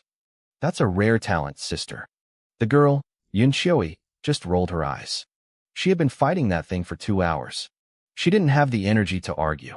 Don't listen to your brother, Xiao Jing, the archer, said as she helped her up. He was sweating bullets watching you. Shut up, Yinshan snapped. The burly leader, old Lu, looked at Yunqiui. That's enough for today.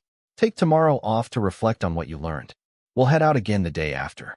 Thanks, Uncle Lu, she chirped. Old Lu's stern face crumbled instantly. I told you, call me Big Brother Lu. I'm not that old. The group burst into laughter. After a moment, Xiao Jing supported the exhausted Yunqiui, and they began their trek back. Suddenly, old Lu stopped. He signaled for silence. Someone's ahead, he whispered. This area was usually deserted. Finding someone out here was cause for concern. Monkey, get up there and check it out. A lean man, nicknamed Monkey, blurred into motion. He leaped 4 meters into the air, kicked off a trunk with 1 foot, and soared even higher. His cloud step technique is almost at the Grandmaster level, Xiao Jing whispered, impressed. I'm only at small success. I'm still at entry level, Yunqiui added. But my myriad trace steps are at small success. Monkey dropped back down a moment later. Captain, it's a kid. Actually, we've seen him before. We have. Yeah, the one you said reminded you of us when we were younger. Poor kid's luck has run out, though. There are 2 Tusker boars right in front of him. Monkey hadn't noticed the pile of boar hides I was carrying, or he wouldn't have been worried about my luck. Old Lu nodded. Oh, him. Let's head over. We have to pass that way anyway.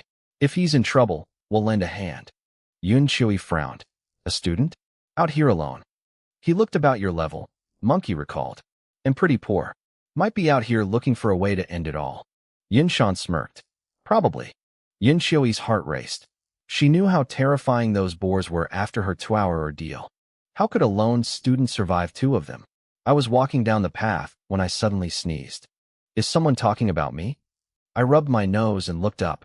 My eyes lit up. 2 Tusker boars were lounging right ahead. Talk about a payday.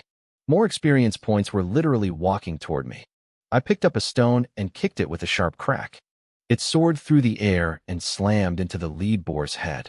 Both beasts scrambled up, snorting in fury. The group watching from the trees went silent. They couldn't believe what they were seeing. Is he insane? Yinshan hissed. He's not running. He's provoking them. See? Monkey whispered. I told you. He's got a death wish. Yunqiui's face went pale. She recognized me. Wait, that's my classmate. That's Guo. He's only at the 3rd level of the martial apprentice realm. We have to save him. She knew me as the famous poverty student from Honghai High School. To her, seeing me smile while facing 2 boars looked like the grin of a madman who had finally lost his mind. As the class monitor, she felt a sudden surge of responsibility. She had to save me, then give me a piece of her mind for being so reckless. Xiao Jing, old Lu barked. The archer raised her bow, but then her arms froze. I wasn't waiting for the boars to charge. I was running straight at them. At this distance, even a master archer couldn't intervene without hitting me. No. Yunqiui squeezed her eyes shut. She didn't want to see me get torn apart. Holy crap, old Lu gasped. Are you sure he's only at the 3rd level? I didn't know I had an audience. I just thought the boars were moving too slow. As I closed the gap, my hand blurred. My fingers gripped the hilt of my bronze sword. Flash. The drawing sword technique was a silver streak in the sunlight. The first boar's throat opened before it could even grunt. I didn't stop.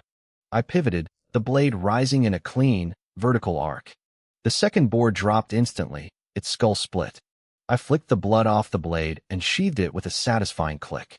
Wait, my hand tightened on the hilt again. I sensed movement.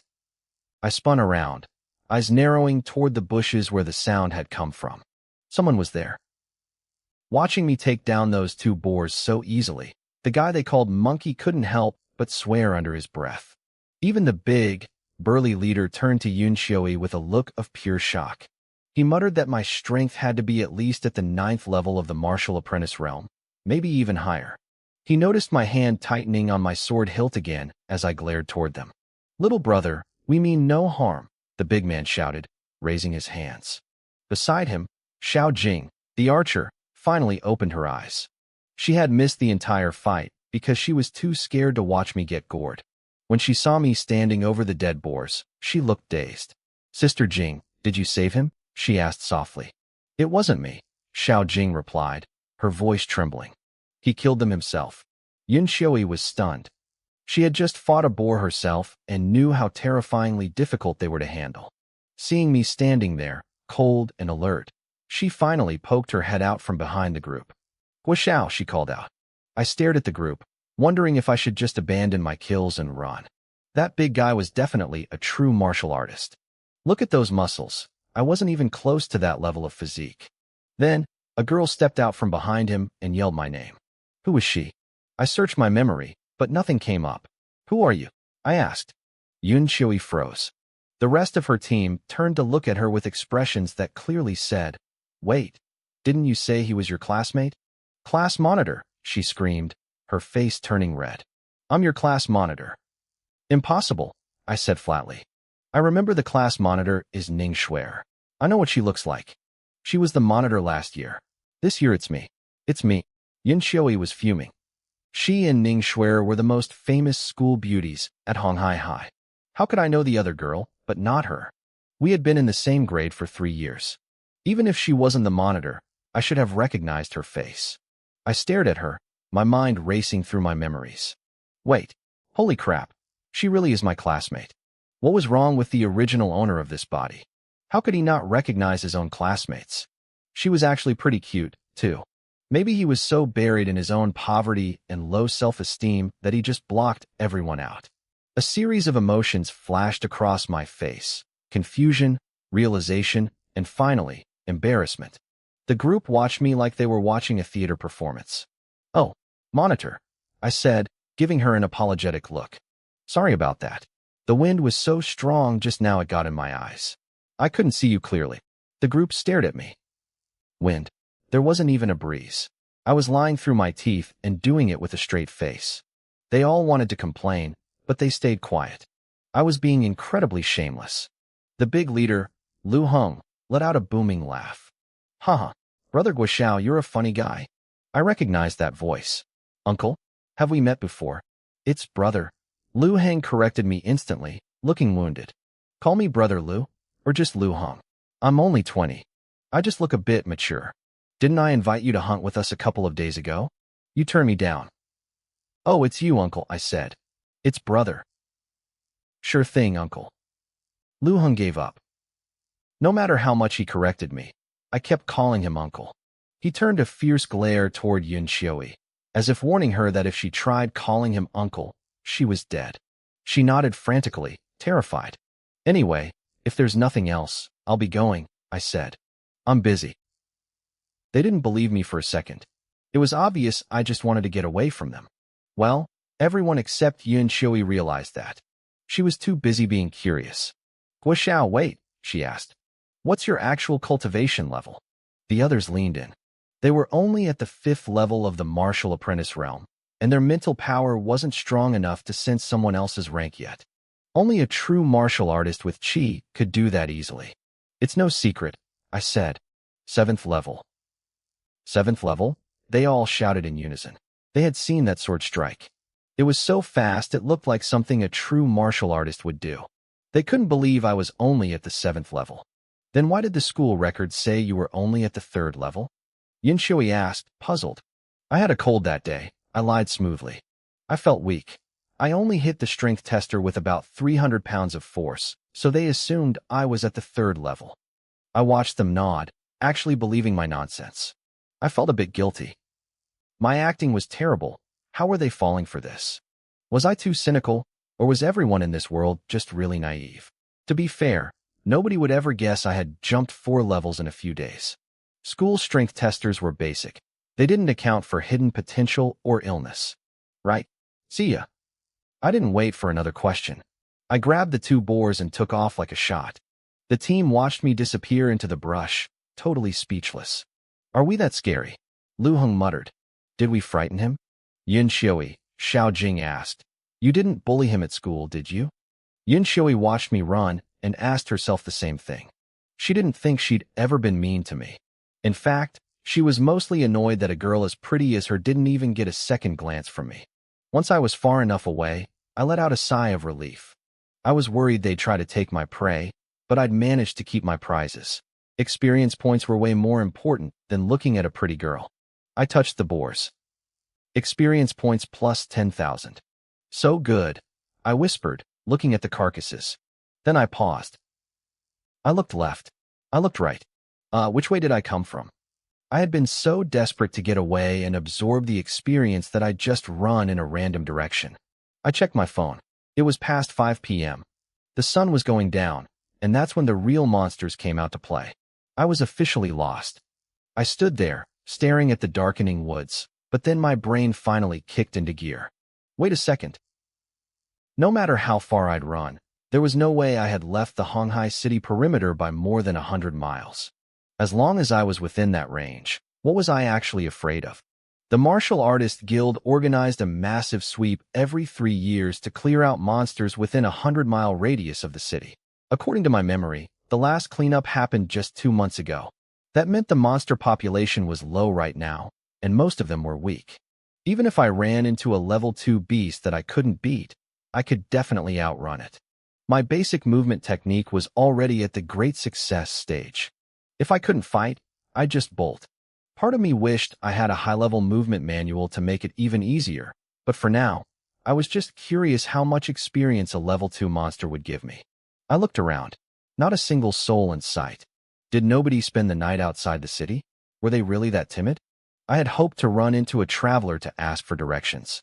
If the city was close, I'd head home. Sleeping in a bed is always better than the dirt. If it was too far, I'd just find a safe spot to hide. If I got lucky, I might even harvest some more experience points during the night. That's when I saw it. High up in a massive tree nearby, I spotted the faint outline of a hollow. It was partially hidden by thick branches and leaves, but it looked promising. I hoped my eyes weren't playing tricks on me. A tree hole would be the perfect place to hunker down. Nighttime was when monsters were most active. Creatures like the tusk boars usually just lazed around during the day unless you provoked them, but they turned aggressive the moment the sun went down. I approached the tree. The trunk was at least 2 meters wide and towered 20 meters into the sky. The hole was right in the middle, about 10 meters up. Since I hadn't learned any fancy wall-climbing martial arts yet, I had to do it the old-fashioned way. Normally, climbing a trunk this smooth and thick without tools would be impossible. Luckily, there were small notches carved into the wood at regular intervals. Someone had been here before and put a lot of work into making this accessible. I started climbing. By the time I hit the 6-meter mark, I was feeling pretty impressed with whoever carved these grips. A few moments later, I pulled myself onto a thick branch and crawled into the hollow where the branch met the trunk. I looked out, but all I saw was an endless sea of green. I couldn't see Honghai City or even tell which direction it was in. I thought about climbing higher to get a better view, but I quickly killed that idea. It was too dangerous. I turned my attention to the tree hole. It wasn't huge, but it was plenty of space for one person. There was even a bed inside, a flat ledge naturally connected to the trunk. It looked ancient. I ran my hand over the surface, pulling back a finger coated in a thick layer of dust. I took the tusk boar pelts off my back and spread one over the wooden ledge. I sat down and grinned. I was a genius. Luckily, these pelts didn't smell, or this would have been a nightmare. I pulled up my status panel. Name, Guoxiao, Realm, 5th level Martial Apprentice, Stage 7. Cultivation, Northern Brightness Divine Art, Max level. Basic Physical Exercises, Entry, Martial Arts. Basic Combat, Small Success. Basic Sword Technique, Great Success. Basic Movement, Great Success. Drawing Sword Technique, Great Success. Experience Points, 40,965, gaining 7 points per minute. The points were piling up fast. Since this spot felt secure, I decided not to wait. I dumped all my saved experience into my cultivation realm. It was seamless, and I felt the energy surge through me, pushing me straight into the 8th stage of the 5th level. Immediately after the breakthrough, a wave of hunger hit me. I popped a blood-replenishing pill, and the hollow feeling in my stomach slowly faded. At this rate, the effects of my current pills would be gone by the time I hit the 9th stage. I needed more, but I was broke. If I had the cash, I'd head straight to the guild to stock up. I checked the math. I still needed 52,816 points for the next jump. I couldn't help but sigh. A few days ago, I was stuck at the 3rd stage. Now I was at the 8th. It felt like a dream. I stood at the edge of the tree hole, looking up at the sky. "Mom, Dad, can you see me?" I whispered. I wasn't sure if I was talking to my parents from my past life or this one. Maybe both. I'm actually making something of myself. The night sky was stunning. Without city lights, the stars seemed to swirl around me in a brilliant, colorful display. It was a view I never could have seen back on Earth. Suddenly, the silence broke. Oh, whoa. The sound of snapping branches and monster cries echoed through the woods. The forest had come alive. Using the moonlight, I peered down at the base of the tree. A bee-wolf was facing off against a tusk boar. A bee-wolf was only a level 1, stage 6 monster, way weaker than its cousin, the mad bee-wolf, but it was still a predator. The wolf was only 1 stage higher than the boar, but the fight wasn't even close. The wolf lunged, sinking its teeth into the boar's neck. The boar thrashed for a few seconds before going limp, letting out one final, angry squeal. The bee-wolf didn't waste a second. It started tearing into the carcass, clearly starving. It was so focused on its meal that it didn't even notice me watching from above. "There's my chance," I whispered. I slowly drew my bronze sword. I lined up my shot and took a breath. Then I jumped. A 10-meter drop was nothing for a 5th-level martial artist, let alone someone at the 8th stage. The bee-wolf felt the shift in the air. It looked up, meat still hanging from its jaws, but it was too late.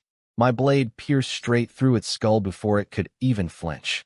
It died with a look of pure satisfaction still on its face, never knowing what hit it. The wolf died with a look of pure confusion on its face. It hadn't felt a thing. I let out a soft breath, my heart hammering against my ribs. I had actually done it. I reached down to pull my bronze sword out of the bee-wolf's skull, but I froze. The forest wasn't silent anymore. Oh, whoa! The air filled with the sounds of snapping brush and high-pitched squeals. It was coming from every direction. I listened closely. Most of the cries were deep and guttural, tusk boars. A lot of them. Something felt wrong. The hair on the back of my neck stood up, and a voice in my head screamed at me to move. I didn't hesitate. As I jerked my sword free, I triggered the Northern Brightness Divine Art. Experience points plus 565. I looked at the 2 carcasses on the ground, feeling a pang of regret for leaving all that potential energy behind. But the sounds were getting closer. I scrambled back up the tree, digging my fingers into the grooves of the bark. I barely reached the high branches when a massive pack of tusk boars burst into the clearing. They gathered around the fallen boar, letting out mournful, angry cries that shook the leaves around me. I stayed perfectly still, hidden by the thick foliage. Even if they looked up, they couldn't climb this high. They stared at the dead bee-wolf with pure hatred. Its teeth marks were all over their fallen kin. They didn't even notice me watching from above. I felt a sharp pain in my chest, but it wasn't an injury. It was heartbreak. There were millions of potential experience points down there, and I was stuck in a tree. Suddenly, the clearing went quiet. I leaned out slightly, my breath hitching. The tusk boars weren't alone anymore. A pack of bee-wolves had emerged from the shadows. The 2 groups stared each other down, the tension thick enough to cut with a blade. It was a standoff. A total war between species. They didn't wait long. With a collective roar, the 2 packs collided. It was a bloodbath. The bee-wolves were higher level, but the tusk boars had the numbers. It was a boar-see tactic, and it was working. I watched, mesmerized, my fear replaced by greed. Every time a beast fell, I saw a pile of gold coins and experience points. If I could just scavenge the leftovers when this was over, I'd be rich. Other predators in the forest heard the commotion and wisely steered clear. The sun began to peek over the horizon, casting long shadows through the trees. Down below, the sounds of slaughter finally faded. "Here we go," I whispered. I looked down, expecting a field of corpses. My jaw dropped. "Hey, don't take it all. Leave some for me." The survivors were retreating, but they weren't going empty-handed. Every single wolf and boar was dragging a carcass away, friend or foe, they didn't care. They were clearing the buffet. I waited until the last tail disappeared into the brush and the woods went silent. I dropped from the tree, landing heavily. I immediately scuffed the dirt with my boots to hide my footprints. I'd read enough novels to know that leaving tracks was a rookie mistake. I looked around the clearing and groaned. Those greedy bastards had taken every intact body. The jig was up. 2 men stepped out. The leader had a jagged scar running down his face, and his eyes immediately landed on my pile of pelts. A predatory grin spread across his lips. "Quite a haul you've got there, little brother," the scarred man said. "How about your big brother Dao Ba helps you carry that back?" I narrowed my eyes. "Tell the rest of your friends to come out too. I see them." Dao Ba chuckled and clapped his hands. "Sharp eyes, kid. Come on out, boys." 5 more men stepped out of the brush. When they saw the pile of high-grade pelts, their expressions turned to pure greed. One of them stepped forward, brandishing a blade. "Listen, kid. Leave everything valuable, drop your sword, and put your hands behind your head. Do it now, or things get ugly. We're the Tiger Mercenaries," another one sneered. "Be a good boy and follow orders." My stomach dropped. I knew that name. The Tiger Mercenaries were famous in Honghai City, but for all the wrong reasons. They had 3 martial masters and dozens of lower-level fighters. Inside the city, they acted like model citizens because of the Martial Arts Association and the inspectors. But out here in the wild, they were murderers and thieves. Rumor had it they had powerful backers who kept them out of jail. Dao Ba saw the look on my face and laughed. "Ah, so you've heard of us. Good. Leave the gear, and we'll let you live. We're in a good mood today." I knew he was lying. The Tiger Mercenaries never left witnesses. That was how they stayed out of trouble. "Everything?" I asked, my voice trembling slightly. "You want everything?" They grinned, thinking I was terrified. They had no idea who they were dealing with. The men burst out laughing at the same time. Dao Ba saw me trembling and started walking toward me, his guard completely down. He didn't think I was a threat at all. One look at my cheap, worn-out clothes told him everything he needed to know. In his eyes, I was just a poor kid. And if I was poor, there was no way my martial arts level was high. He probably figured I'd just gotten lucky and scavenged those high-grade pelts after some wild beasts fought each other during the night. I watched him get closer, my heart racing, but I didn't move. I wasn't just waiting. I was calculating. His lackeys were still a few paces back. If I moved too early, they might scatter and run. I couldn't let that happen. If even one of them escaped, the Tiger Mercenaries would hunt me down for the rest of my life. I had to pull the tiger's teeth and kill the cubs in one go. They kept coming, grinning like wolves. I lowered my head, letting my shoulders shake to sell the act. Then, I felt them close enough. It was time. I snapped my head up. The fear was gone, replaced by a cold, sharp glare. Dao Ba's smile faltered for a fraction of a second. He realized something was wrong, but he was too slow. Before he could even raise his hand, I lunged. My bronze sword blurred through the air. Drawing sword technique. The blade whistled as it sliced clean through his neck. Dao Ba didn't even have time to feel pain. His head slid off his shoulders, and his body slumped into the dirt. I didn't stop to watch him fall. I was already moving toward the others. The lackeys stood frozen, staring at their headless leader. It was like their brains had short-circuited. I cut down the second man before the first drop of blood even hit the grass. When the warm spray splashed across their faces, the remaining 3 finally snapped out of it. They didn't try to fight. They dropped to their knees, faces pale with terror, begging for their lives. "Which way to Honghai City?" I asked, my voice flat. They scrambled to point in the same direction, thinking their cooperation would buy them mercy. I nodded, memorizing the path. Then, I swung my sword 3 more times. I couldn't afford to be soft. Once the clearing was silent, I dragged the bodies into the thick brush. I had to be fast.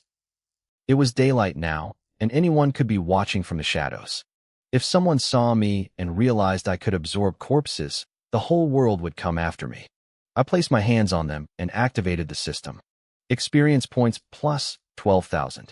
Experience points plus 7,000. I exhaled slowly. Daobao alone gave me over 10,000 points, which meant he was at least at the martial master realm. If I hadn't taken him by surprise, that fight would have been a nightmare. The others were weaker, likely between the 5th and 7th levels of the martial apprentice realm. My spiritual sense wasn't strong enough to gauge their levels beforehand, so I was glad I played it smart. An hour later, I was back in Honghai City, standing at a stall to sell the pelts. The owner, Old Shun, walked up and gave me a massive thumbs up. "Little brother, you've got real skill," he said, looking at the mountain of fur. "The quality is a bit rough, but the sheer quantity is incredible." "Just luck," I replied modestly. Old Shun shook his head, clearly impressed. "Luck is a part of strength, kid. Stay here while I tally this up." It took him and his assistant nearly 30 minutes to count everything. When he finally came back, he handed me a list. Tusked boar pelts for 114,000.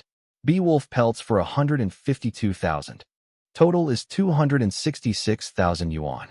Let's call it 270,000 even. My heart skipped a beat.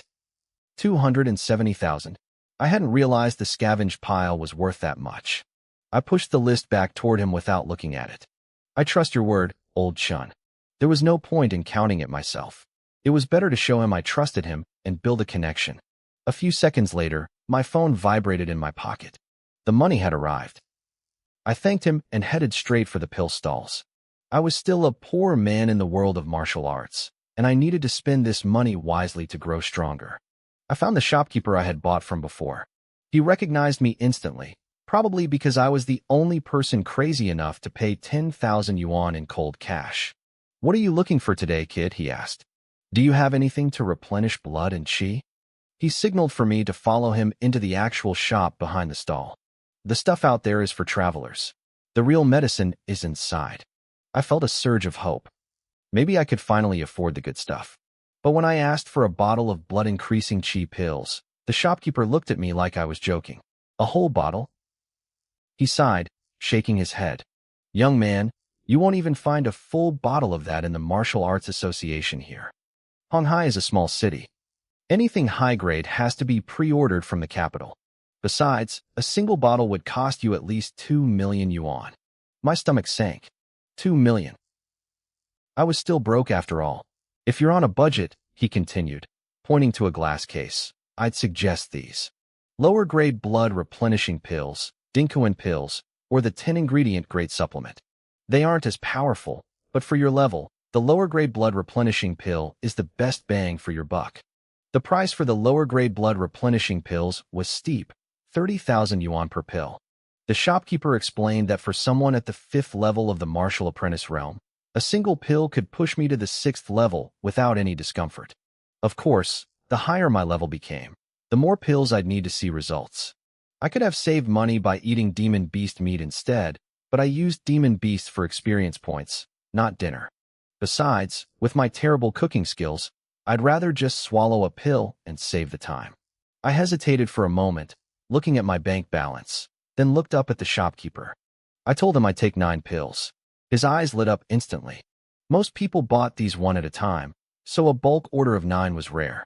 He looked me up and down, probably wondering if a kid like me actually had the cash. But as soon as the transfer went through, his skepticism vanished, replaced by a massive, fawning smile. He handed over the pills with a flourish. I didn't stick around to chat. I was broke again, and I'd asked all the questions I needed to. It was time to go home and break through to the 9th level. Back in my apartment, I sat on the sofa and stared at the small pills in my hand. They cost the same as the body tempering powder, and I wondered if they were worth it. I popped one into my mouth. The taste was strange, but it was a massive improvement over the bone-strengthening pills. At least these didn't taste like they were rotting. As the pill dissolved, a warm sensation spread through my chest. Within minutes, the medicinal power was fully absorbed. My body felt comfortable and satisfied, like I'd just finished a perfect meal. I couldn't resist. I took another one and pulled up my attribute panel to check my progress. Name: Washao. Realm: 5th level martial apprentice, 111,846/400. Cultivation, Northern Brightness Divine Art. Skills, Basic Gymnastics, Entry Level. Basic Combat, Small Success. Basic Sword Technique, Great Success. Basic Movement, Great Success. And Sword Drawing Technique, Great Success. Current Experience Points, 134,527. At the 8th level, I was gaining 8 experience points every minute automatically. I'd been so busy all day that I hadn't checked the total. I expected maybe 80 or 90,000, but seeing over 130,000 was a beautiful surprise. I thought back to the wind wolves and fang boars from the night before. Those beasts were practically saints for giving me this much progress. I shook the thought away and focused. It was time to level up. I poured my experience points into my realm, and that familiar, mysterious power flooded my veins. When the energy stopped surging, I was at the peak of the 8th level. A moment later, I felt the internal barrier shatter. I had officially reached the 9th level of the martial apprentice realm. Immediately, a wave of intense hunger hit me. I reached into my bag, grabbed 2 more blood-replenishing pills, and swallowed them whole. The hunger vanished instantly. These pills were effective, but I'd already burned through 4 of them. That was 120,000 yuan gone in the blink of an eye. The old saying was true: literature is for the poor, but martial arts is for the rich. Meanwhile, across the city, Yun Shui was moping around her house. Her brother, Yun Shan, noticed her slumped on the couch. Their father, Yun Shan Sr., asked what was wrong, and Yun Shan explained that she'd been humbled by a classmate. Her father actually looked relieved. His daughter had always been too arrogant, thinking no one besides the elite heirs of the big families was worth her time. Yun Shui sighed and told them about the trip to the outskirts. She mentioned killing a fanged boar, though she left out the part where she had to exhaust the beast to death because it was too embarrassing. Her mother hovered over her, checking for injuries, but her father wanted to know why she felt so defeated if she'd actually managed to kill. Yun Shan let the secret out. He told their father that on the way back, they ran into a classmate of hers. With just 2 casual arrows, that boy had dropped 2 fanged boars like it was nothing.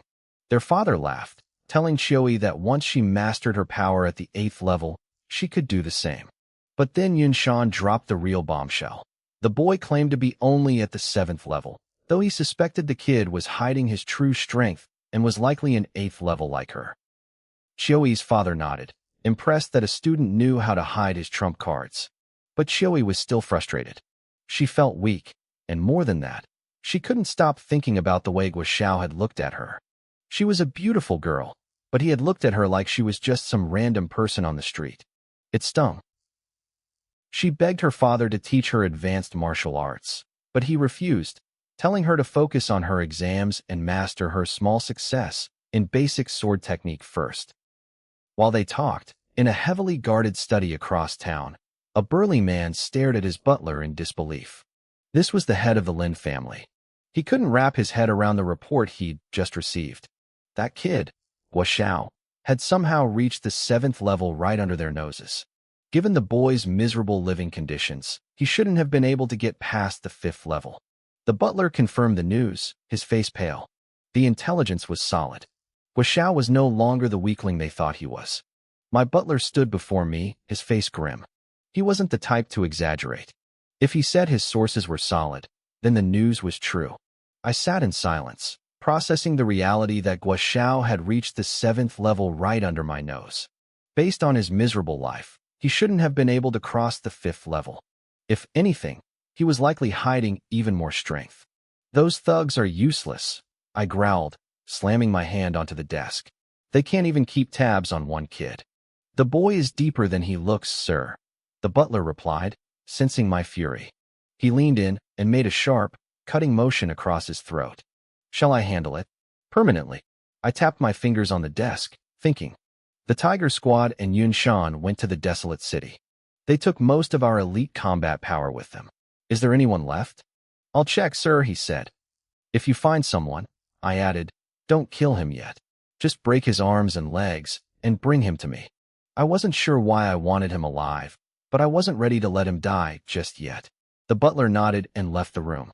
I leaned back, muttering to myself. Scar was a complete waste of space, getting ambushed by a mere martial apprentice. Meanwhile, in a dark corner of the city, a man known as Fourth Brother sat with his crew. One of his lackeys looked at him nervously.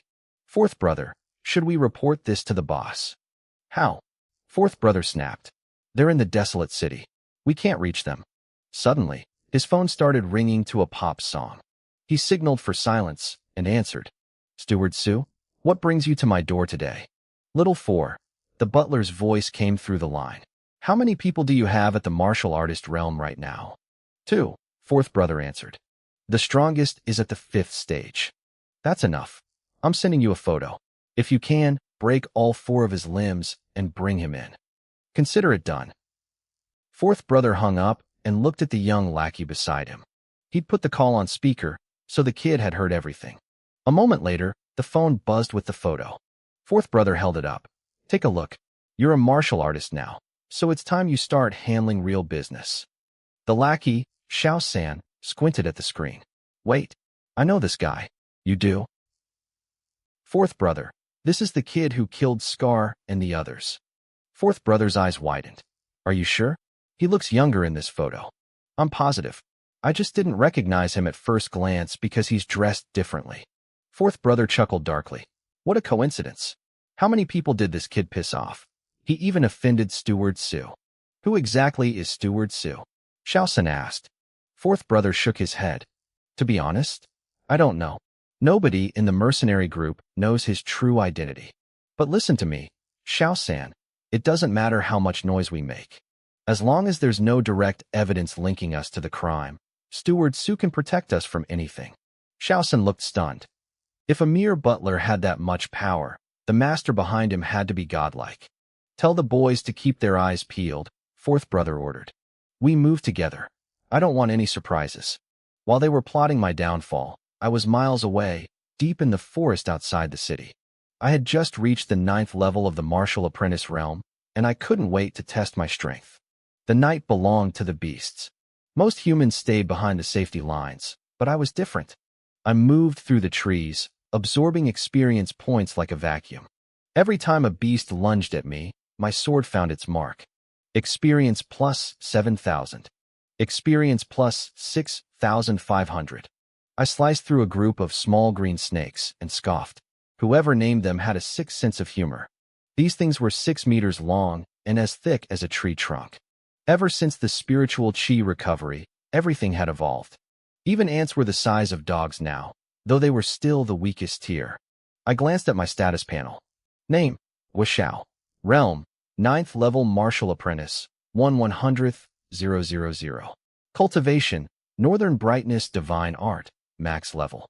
Skills, Basic Sword Technique, great success. Basic Movement, great success. Sword Drawing, great success. Experience points, 124,111. My passive cultivation was giving me 9 points every minute. I had enough experience to break through to the martial artist realm right now, but I didn't have a safe place to meditate. I was outside the south gate, which was much more dangerous than the north. I'd already killed several beasts just getting this far. Crack, I froze. I looked around, scanning the shadows, but saw nothing. I figured I had just stepped on a dry branch. I didn't notice the tiny chip that had formed on the edge of my bronze sword. I sheathed it, gathered the furs from my kills, and kept moving. The sounds of hissing and croaking grew louder. I dropped my loot and climbed a thick tree to get a better vantage point. When I reached the top and looked through the leaves, I nearly cursed out loud. About 50 meters away, in a clearing, a massive swarm of small green snakes was facing off against a group of giant, toad-like creatures. It looked like a total war was about to break out, just like the wolves and boars from the night before. There had to be at least 100 of them. Most people would be terrified to stumble onto a battlefield like this. But as I watched them, a grin spread across my face. To me, this wasn't a danger, it was a gold mine. I didn't feel any fear. Instead, I was buzzing with excitement. To most, a battlefield like this was a nightmare, but to me, it was a gold mine. It meant my experience points were about to skyrocket. "Come on," I whispered, watching from the branch. "Start fighting already. Why are you just staring at each other?" I cheered them on from my perch, feeling like a spectator at a bloody arena. I wasn't in a hurry to climb down yet. I'd worked hard to get up here, and the view was perfect. If this tree were just a little thicker, I would have considered breaking through to the martial artist realm right then and there. The massacre lasted through the night.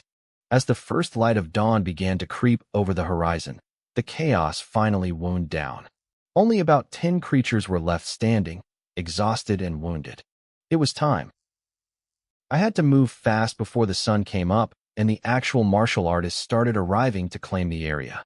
The thought of all those experience points cleared the sleepiness right out of my head. I leaped from the tree, landing heavily and leaving 2 deep footprints in the dirt. Usually, I'd take the time to cover my tracks, but I was too impatient now. I sprinted toward the battlefield. Before the survivors even realized I was there, my blade flashed. One of the green snakes went limp instantly. Asterisk croak. Hiss. Asterisk the remaining beasts froze. Their internal war ended the second a human appeared. They might have been killing each other a second ago, but now, they were united by a common hatred. They charged at me as one. It didn't matter. I was at a higher realm than any of them, and they had spent the whole night fighting. They were at less than 30% of their peak strength. Even if there had been twice as many, they were just a disorganized mob to me. I moved through them like a whirlwind, my sword cutting through scales and flesh until the last one fell. Ping! A sharp, metallic snap echoed through the clearing. I looked down at my hand. My bronze sword, which had already been chipped, finally gave out. It snapped clean in two, as if hit by an invisible force. Cheap quality, I muttered, shaking my head. If the salesgirl who sold me this weapon heard me, she probably would have tried to kill me herself. These bronze swords were meant for beginners to practice forms, not for slaughtering dozens of first-level beasts. Their hides and bones grew tougher as they leveled up, and the fact that this blade had lasted this long was a testament to the blacksmith's skill. I'd actually gotten more than my money's worth, but all I could think about was the $3,000 I'd just watched snap in half. I sighed and shoved the broken hilt back into its sheath. I didn't have time to mourn a piece of metal. I got to work absorbing the experience points before the world woke up. By the time I made it back into the city, I couldn't stop grinning. People on the street stared as I walked by, lugging a massive roll of furs and hides on my back. I looked like a walking mountain of loot. Most of them watched me with pure envy. Even if the quality of the furs was poor, a haul that size was worth a fortune to an average person. Nobody tried to rob me, though. The city had strict laws, and anyone caught fighting would be locked away for years. Of course, outside the city gates, it would have been a different story. I noticed a few martial artists in the crowd looking at me with greedy eyes, but I didn't care. I was too happy. My experience points had reached a staggering 580,000. I couldn't hide the joy on my face if I tried. To the onlookers, I just looked like a kid who knew he was about to get rich. Brother Guoxiao? Guoxiao. Someone was calling my name. I was so deep in my own head, surrounded by the noise of the morning market, that I almost missed it. I turned around and saw a familiar face. Boss Chen, what are you doing here? Chen Wei saw my confused look and laughed. I sent people to the North Gate Market to collect materials, but my actual business is right around the corner. He pointed down the street with a look of immense pride. Look, right there. I followed his finger. A large shop sat on the corner, Chinji Apparel. It had a classic, traditional look, guarded by 2 imposing stone lions at the entrance. It looked peaceful, professional, and very expensive. Old Shun, you've got some serious skill, I said, impressed. You didn't get a shop in a location like this without some serious backing. I'm just a minority shareholder, he said, waving it off, though he still looked pleased. The big boss doesn't like managing things. Anyway, come inside. Sit for a bit. And maybe. He glanced at the massive roll of fur on my back. I knew exactly what he wanted. I laughed. Talk about perfect timing. I was just looking for a place to sell these. That's great to hear. I'll make sure you get a price that makes you happy. Come on, let's get inside. It's too cold to stand out here. Chen Wei's face lit up. He led me inside and immediately waved over an employee. Xiao Wang, take these and tally them up.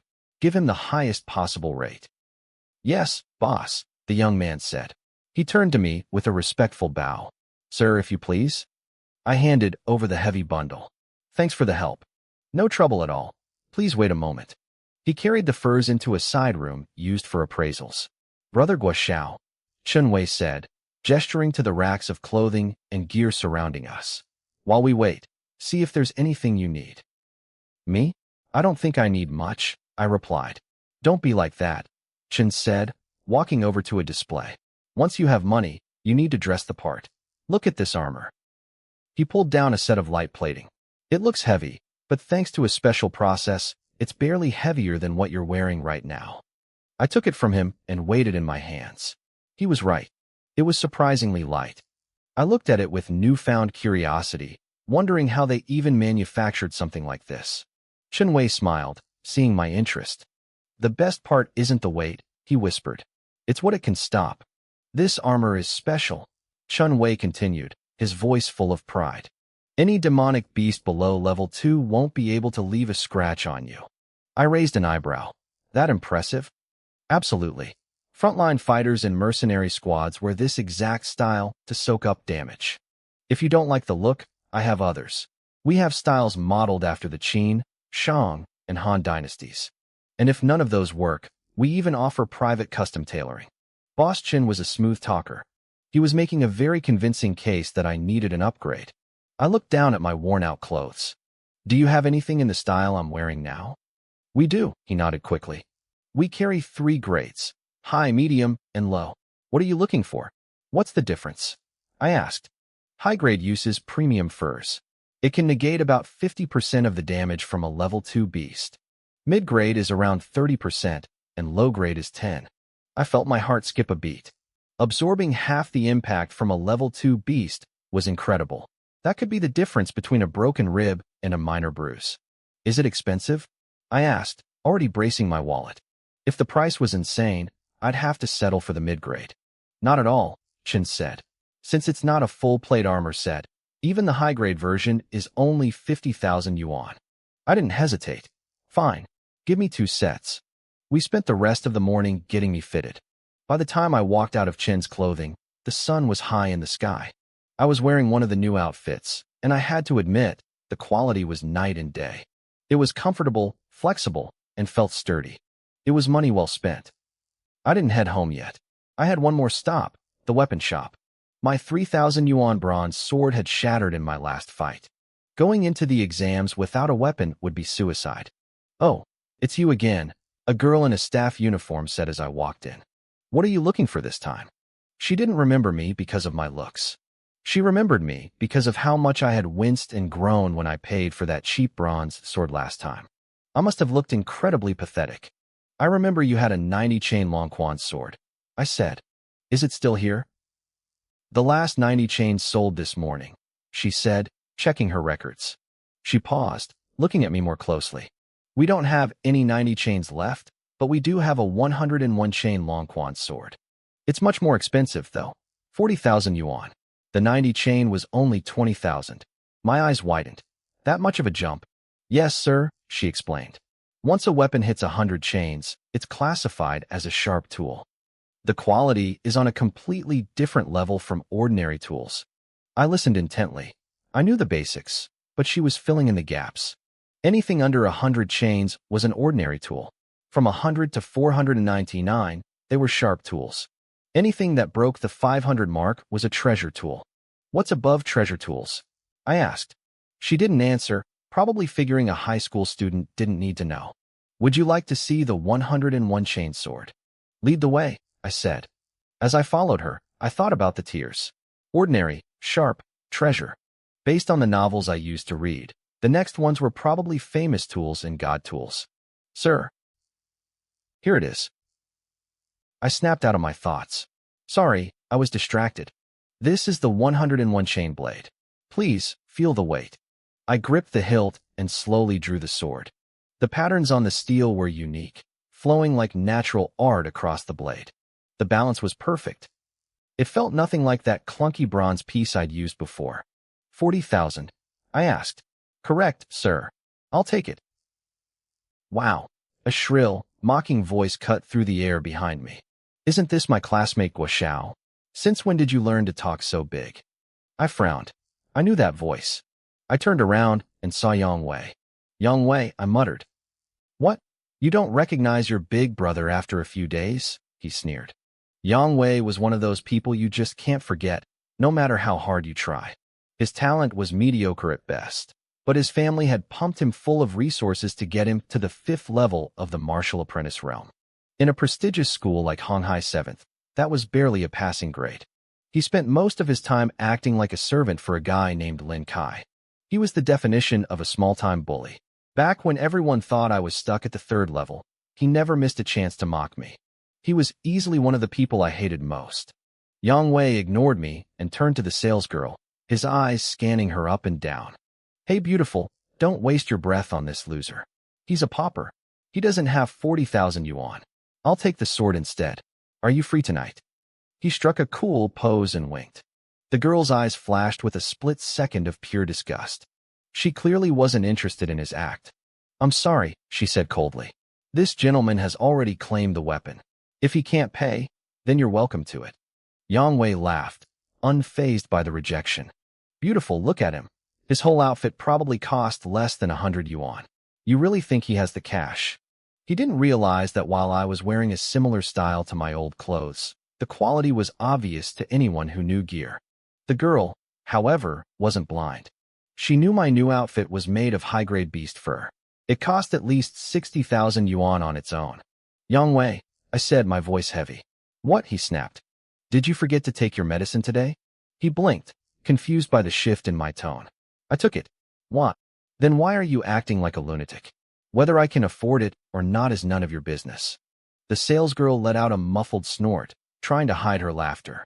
Yang Wei's face turned bright red as he realized I'd just called him crazy to his face. You. He sputtered, unable to find a comeback. Fine. I'll stay right here and watch you fail to pay. I want to see the look on your face when the card declines. He marched over to the counter to wait for the show. What a moron, I muttered. Your classmate really isn't the brightest, the girl agreed, nodding. I'm Nangong Jing, by the way. I'm a freshman at the Capital 5 Weapons Academy. Guoxiao? Honghai 7th, Class 5, I replied. The Capital 5 has a specific weapons academy. They have many, she explained.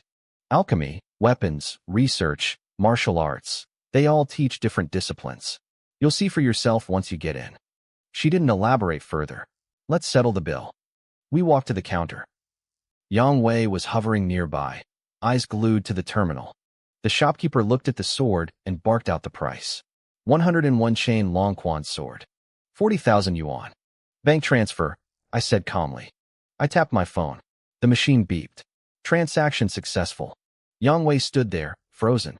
His jaw practically hit the floor. Everyone at school knew Guoxiao was dirt poor. In his mind, I shouldn't have been able to afford a 40 yuan meal, let alone a 40,000 yuan sword. He looked like he'd just seen a ghost. I turned to Yang Wei, who was still standing there like a statue. I couldn't resist a little parting shot. So, Yang Wei, I said, my voice dripping with feigned curiosity. Do I still look like I'm broke to you? He didn't answer. He just stood there in a stunned silence, his face turning a deep, bruised shade of purple. He had come here to watch me get humiliated, but instead, he'd been slapped in the face by reality. Without a single word, he turned on his heel and stormed out of the shop, his ego clearly bruised beyond repair. I turned back to the counter. By the way, boss, do you buy scrap metal? I pulled out the shattered remnants of my old bronze sword and set them on the glass. The shopkeeper didn't even look up. We don't take trash, he grunted. You just spent 40,000. Why do you care about a broken piece of bronze? It's not worth the cost to remelt it. It's garbage. I frowned. Garbage? It's still a sword. Well, half of one. Nangong Jing watched me with a look of pure disbelief, as if she couldn't reconcile my 40,000 yuan purchase with my current stinginess. If that Longquan sword breaks, you might get some scrap value for it, she said, a hint of a smile tugging at her lips. But that bronze thing? Just toss it. The boss nodded without looking up. Listen to her. It's junk, I sighed, feeling a bit disappointed. I'd carried the broken pieces all this way hoping to claw back a few bucks. I tossed the shards into a nearby trash can and walked out of the store empty-handed, save for my new weapon. Once I was gone, the shopkeeper finally raised his head. His bored expression was gone, replaced by a sharp, calculating intensity. Miss, he said to Nangong Jing. That boy, he feels dangerous. If you don't know his background, I suggest you keep your distance. Nangong Jing blinked in surprise. Dangerous? Old Mo, you're overthinking it. He's at the 9th level of the apprentice realm at best. I'm already a 3rd level martial artist. If we actually fought, I wouldn't be afraid of him. My instincts tell me otherwise, Old Mo insisted. He used to be a powerful expert in the martial forest realm before a severe injury dropped his cultivation. Even with his powers faded, his intuition was sharper than most. I can't explain it, but when he gripped that sword, I felt a chill I haven't felt in years. Nangong Jing went quiet. She respected Old Mo's history. If a man who almost reached the martial king realm said someone was dangerous, you listened. I understand, she said softly. But we're in the city. How much trouble can a high schooler really be? She had no idea that Old Mo was currently reeling from the encounter. Even at his lowered level, he shouldn't have felt intimidated by a student. Yet, for a split second, his heart had tightened with genuine fear. Meanwhile, I was back at my apartment, completely unaware of the dangerous reputation I was building. I pulled up my system interface. My experience points had reached a staggering 591,392. Thanks to the Northern Brightness Divine Art, I was gaining 9 points every single minute. It felt like I'd hit the lottery. It was time to level up. I focused on my cultivation, and the numbers began to plummet. They didn't stop until they hit 491,393. Exactly 99,999 points had been consumed. Suddenly, a surge of mysterious energy erupted within my chest. It was slow at first, then steady, pushing my strength through the 9th level. Early, middle, late, and finally, peak. 2 hours passed. I thought the process was over, but then my mind went completely blank. My consciousness felt like it was floating out of my body. Where am I? I found myself in a strange, ethereal space. Tiny, shimmering white dots of light were floating everywhere. Is this spiritual chi? I realized that humans probably breathe this in every day to survive, but we're usually blind to it. In this meditative state, I could see every single grain of energy. There was just one problem. I didn't have a manual for absorbing chi. The basic gymnastics I learned at school were only for tempering the physical body, not for drawing in energy. Hey, little lights, I whispered in my mind. Come to Big Brother. Come on, babies, over here. I tried every cheesy line I could think of, but the lights just drifted aimlessly. I felt like a total creep talking to the air. Just as I was about to give up, one tiny speck of light seemed moved by my persistence. It drifted toward me and merged into my skin. The sensation was incredible. It felt better than any high-grade pill I'd ever taken. Suddenly, that first speck acted like a guide. The rest of the spiritual chi began to swarm toward me, pouring into my pores. I started shaking on the sofa. It was pure ecstasy. Every cell in my body was screaming with joy, devouring the energy like a man dying of thirst. I felt like I was flying through the clouds. As the chi saturated my muscles, my skin began to itch. Black, oily impurities started oozing out of my pores, accompanied by a horrific stench, but I was too deep in the trance to notice. I stayed in that state until the next morning. When I finally opened my eyes, I was officially a first-level martial artist. I let out a long, satisfied groan and stretched. My bones popped and cracked like fireworks. Man, that feels good, I muttered. Then, the smell hit me. Wait, is the neighbor eating rotten trash? I looked down at my arms. They were covered in a thick, black, sticky sludge. I lifted my sleeve to my nose and immediately started gagging. Oh God, is this from me? The joy of breaking through vanished instantly. I scrambled into the bathroom, tearing off my clothes and scrubbing my skin until it was raw. 2 hours later, I emerged, holding my 5,000 yuan outfit in a plastic bag at arm's length. It smelled like a chemical spill in a sewer. Even though I'd paid a fortune for those clothes, I couldn't bring myself to wash them. They were a biohazard now. Why didn't the teacher warn me about this? I grumbled, tossing the expensive trash into the bin outside. Breaking through to the martial artist realm is disgusting. I couldn't believe it. I'd spent 50,000 yuan on those clothes, wore them for exactly one day, and now they were trash. If I had known breaking through was this messy, I would have locked myself in the bathroom first. My teacher, Su Qing, probably had no idea this would happen. She couldn't be blamed. In the last 100 years, no high school student had ever reached the martial artist realm before graduation. The record was the peak of the 9th-level apprentice. Most students didn't hit this stage until they were well into their time at the Big Five universities. Because of that, teachers didn't even bother teaching us about the cleansing process. They saved that lecture for college. I walked back into my living room, and the stench hit me like a physical wall. It was nauseating. My sofa was covered in the black sludge I'd leaked overnight. I spent the next hour scrubbing the fabric, gagging the entire time. If the stains hadn't come out, I would have had to throw the whole sofa away. By the time I finished, I was exhausted. Being a housewife must be the hardest job on earth. I only cleaned one piece of furniture, and I felt like I'd been fighting monsters in the wild for 3 days straight. I slumped down on the clean side of the sofa and pulled out my last 4 low-grade blood-replenishing pills. I swallowed them all at once. Usually, that would make me feel stuffed with energy, but this time, nothing. It wasn't enough. Now that I was a martial artist, my body needed way more fuel.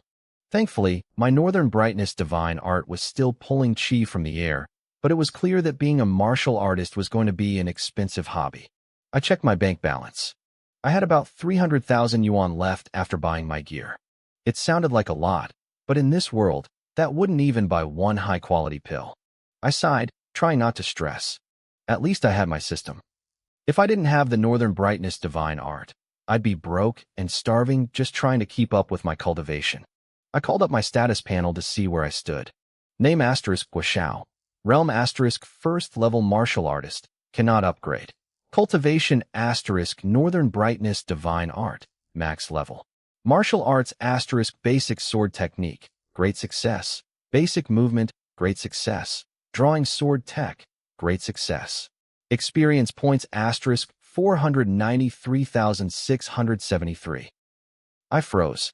I rubbed my eyes and looked again. Right next to my realm, it clearly said, cannot upgrade. What is this? I muttered. Is it because I don't have a martial artist level cultivation technique? That had to be it. In the open market, you couldn't even buy a basic tier technique for my current level. They were strictly controlled. To get one, you either had to sign a soul-binding contract with a massive corporation, spend a year doing dangerous missions for the Martial Artist Guild, or get into the Big Five. Even the worst of the top universities gave their students a free manual upon entry. Actually, maybe this was a blessing in disguise. If I leveled up too fast, people would get suspicious. How would I explain reaching the 2nd or 3rd level of a martial artist without a manual? I was a poor orphan with nothing but a house. I couldn't exactly claim I found a legendary scroll on the sidewalk. Since I couldn't level up my realm, I decided to dump my points into my skills. I had nearly 500,000 experience points, and I wasn't about to let them sit there. I looked at my basic sword technique. It was time to push it to perfection. I was careful, though. I didn't dare upgrade everything at once. The mental strain of going from small success to great success had been brutal. I tapped the button for the sword technique and braced myself. My brain suddenly felt like it was being stuffed with hot lead. Information flooded my mind, expanding until I thought my skull might actually crack open. I gritted my teeth, holding onto consciousness by a thread. Finally, the pressure faded, and my mind drifted into that familiar, mysterious void. But this time, it was different. Usually, the figure practicing the sword in this space was blurry, like a low-resolution video or a censored image. Now, the mosaic was disappearing. I watched, mesmerized. Thousands of blurry figures were practicing all around me, but they began to merge. They spun faster and faster, shrinking in number until only one figure remained standing directly in front of me. I gasped. The figure was me. He wore the same clothes. He had the same face. He looked sharp, focused, and incredibly cool. I'd always suspected the figure in the fog was me, but seeing it clearly was something else. I didn't even feel shocked. I just felt a strange sense of pride. I stepped forward to get a better look, but the other me began to fade away. As he vanished, a sword remained, stabbed firmly into the ground. I recognized it instantly. It was the Longquan sword I'd just bought. I didn't understand why I was still in this space, but I walked over and gripped the hilt. The moment my fingers closed around the cold metal, a feeling I couldn't describe washed over me. It was as if the sword wasn't a tool anymore. It was an extension of my own arm. The sword suddenly felt alive in my hand. Before I could even process what was happening, the world around me flickered like a glitching screen. My consciousness was yanked out of that mysterious space and slammed back into my own body. I opened my eyes to the familiar sight of my messy apartment. I was back. What the hell was that? I muttered, my heart racing. I couldn't shake the sensation from the void. When I gripped that Longquan sword, it didn't feel like cold steel. It felt like it had a pulse, a heartbeat, like it was trying to whisper a secret directly into my soul. My eyes darted to the side, landing on the physical sword I'd bought. Without thinking, I reached out and grabbed it. The blade was 105 centimeters long, 0.9 centimeters thick, and weighed exactly 2.3 kilograms. The moment my fingers wrapped around the hilt, a flood of information surged into my brain. I knew every detail of this weapon, its balance point, its structural integrity, everything. I was stunned. I knew this sword was made of 101-layer Damascus steel because the shopkeeper told me, but I'd never measured the width or the weight. Now, it was like the sword had no secrets from me. It didn't even feel like I was holding an object. It felt like an extension of my own arm. If I had the thought to strike, the sword was already there. Is the perfection stage of basic sword technique really this powerful? I wondered. I didn't realize it yet, but most martial artists only reach perfection after years of brutal combat and deep philosophical realization. They have to see the world and bleed for their craft to truly understand the soul of the blade. But because of my system panel, I'd bypassed all those decades of struggle. I had achieved in my teens what most people couldn't finish in a lifetime. If hard work alone was enough, the world wouldn't be plagued by demonic beasts. Am I actually a genius? I whispered. I couldn't find any other explanation. I must have been a hidden sword-fighting prodigy all along, and I just never knew it. I pulled up my system panel to check my progress. Basic sword technique. Perfection 0/0. I frowned. I'd been hoping to dump more experience points into it to reach the next level, but the progress bar was gone. There had to be a realm above perfection, right? Why wasn't there a requirement? Maybe there are conditions I don't know about yet. I sighed. I guess I'm just not educated enough. I realized then how much I lacked in actual martial theory. I was strong, but I was ignorant. Forget it, I muttered, rubbing my eyes. Sleep first. I'll break through with my movement technique when I wake up. The moment my head hit the sofa, I was out. Processing all that information from the perfection stage and spending so much time in the mysterious void had pushed my mental state to the absolute limit. The only reason I'd stayed awake this long was the sheer adrenaline of the breakthrough. Now that the excitement was fading, the exhaustion hit me like a freight train. Outside, in a small restaurant not far from my apartment, a group of thugs sat huddled around a table. Their eyes were glued to my front door. They looked miserable, tired, and incredibly annoyed. Fourth brother, one of them whispered, his voice cracking with impatience. It's been almost 10 days. That kid hasn't stepped a foot outside. Can't we just break in? The man called fourth brother glared at him, then jerked his chin toward the street. A group of police officers in crisp uniforms was patrolling the sidewalk. You want to spend the next few years in a cell? Fourth brother snapped. Look at the heat out there. As long as we stay patient, he'll have to leave eventually. Once he's out of the city, he's ours. I'm gonna wreck him. The younger thug, Xiao San, hissed. My eyes are literally going blurry from staring at that door for 10 days. These guys were from the Tiger Mercenary Group. They'd been camping out since they saw me come home, waiting for a chance to strike. Usually, the city guard only got strict a week before the Big 5 exams, and even then, they only worked day shifts. But this year was different. The patrols were running 24 hours a day. Down the street, a young officer sighed, looking exhausted. Captain, those guys in the restaurant have been staring at that apartment for days. Should we move them? Ignore them, the captain replied, leaning against a lamp post. As long as they don't start a fight, they can stare until they turn into stone. Just stay sharp. Only a few more days until the exams. Then we can all sleep. Captain, why is the Bureau so crazy this year? 24-hour patrols. The captain leaned in, lowering his voice. You know what year this is? It's the 500th anniversary of the era of martial arts. Word is the top brass from the Big Five, including the schools from the Imperial Capital and the First Military Academy, are coming to Honghai City to scout the exams personally. The young officers gasped. Are you serious? My cousin's brother-in-law works security for the Ministry of Education. The captain bragged, puffing out his chest. It's legit. The city wants to look perfect for the scouts. So, suck it up for another 3 hours. When the shift ends, I'm buying everyone dinner at the food stalls. Long live the captain, the young guys cheered. Inside the apartment, I had no idea about the scouts or the thugs waiting for me. 10 days passed in what felt like a blink. I was so deep in my cultivation that I forgot to eat. Every time I felt the pangs of hunger while training in the void, I'd snap back to reality just long enough to swallow a fasting pill. I'd started with 21 pills, but I was being stingy. I only had 7 left in my bag. I was pushing myself to the absolute limit. When I finally opened my eyes, a flash of excitement flickered through my mind. I had done it. My basic combat technique had reached the perfection realm. Just a day ago, I had finished maxing out every other skill I owned. At first, I wasn't going to bother with hand-to-hand combat. But then I thought about it. What if my sword shattered in the middle of a fight? I couldn't just stand there. I needed my fists to be just as deadly as my blade. I checked my status. Name, Wuxiao. Realm, first-tier martial artist, maxed. Cultivation art, Northern Brightness Divine Art, level max. Martial arts. Basic gymnastics, level 18 entry level, 66.4 billion/infinity. Basic combat, perfection 0/0. Basic sword, perfection 0/0. Basic movement, perfection 0/0. Sword drawing art, perfection 0/0. Current experience, 260,806.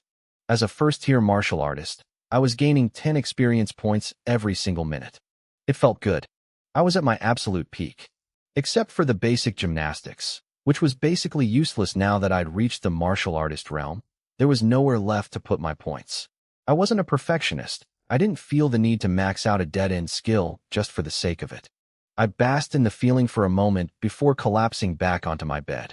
Training these techniques was physically and mentally draining. My mind felt heavy, like it was stuffed with too much information, but the fatigue wasn't as bad as before. It seemed my mental strength had grown. Processing the combat techniques hadn't knocked me out nearly as hard as the sword arts did. Suddenly, my phone buzzed in my bag. I pulled it out and saw a name on the screen. Su Qing. I stared at it. Was she calling the wrong person? I answered anyway. Hello? Teacher Su. Gua Xiao. Her voice came through, sharp and urgent. Do you remember what day it is next Monday? I glanced at the calendar on the wall. Yeah, Father's Day. I knew it, she snapped. Gua Xiao, your priorities are all wrong. How could you forget the martial arts entrance exam? It's the most important day of your life. I winced. I had been so buried in training that the date had completely slipped my mind. Sorry, Teacher Su. I just woke up. My brain is still a bit foggy. I could practically hear her forehead vein throbbing through the phone. She sighed, her tone softening slightly. Look, I know your cultivation level is a bit low, but don't give up hope yet. Word is the passing scores might be lower this year. If you ace the theory and the technique portions, you still have a shot at the Big Five. I stayed silent. What was I supposed to say? Actually, teacher, I've already broken through to the martial artist realm. She'd never believe me. She'd think I was just bragging to save face. Gua Xiao, are you listening? She asked, her voice rising again. I'm here, teacher. Good. Don't waste these last few days.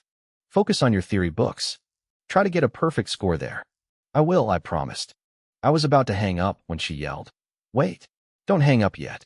Monday morning, 8 a.m. sharp. Multimedia building for the theory exam. Then 11 a.m. at the track for the physical assessment. Do not be late. Understood, I said. The line went dead. I stared at the phone, feeling a bit dazed. I wanted to ask about my student ID or other logistics, but she was gone. She was clearly stressed. I tossed the phone back into my bag and fell into a deep, dreamless sleep.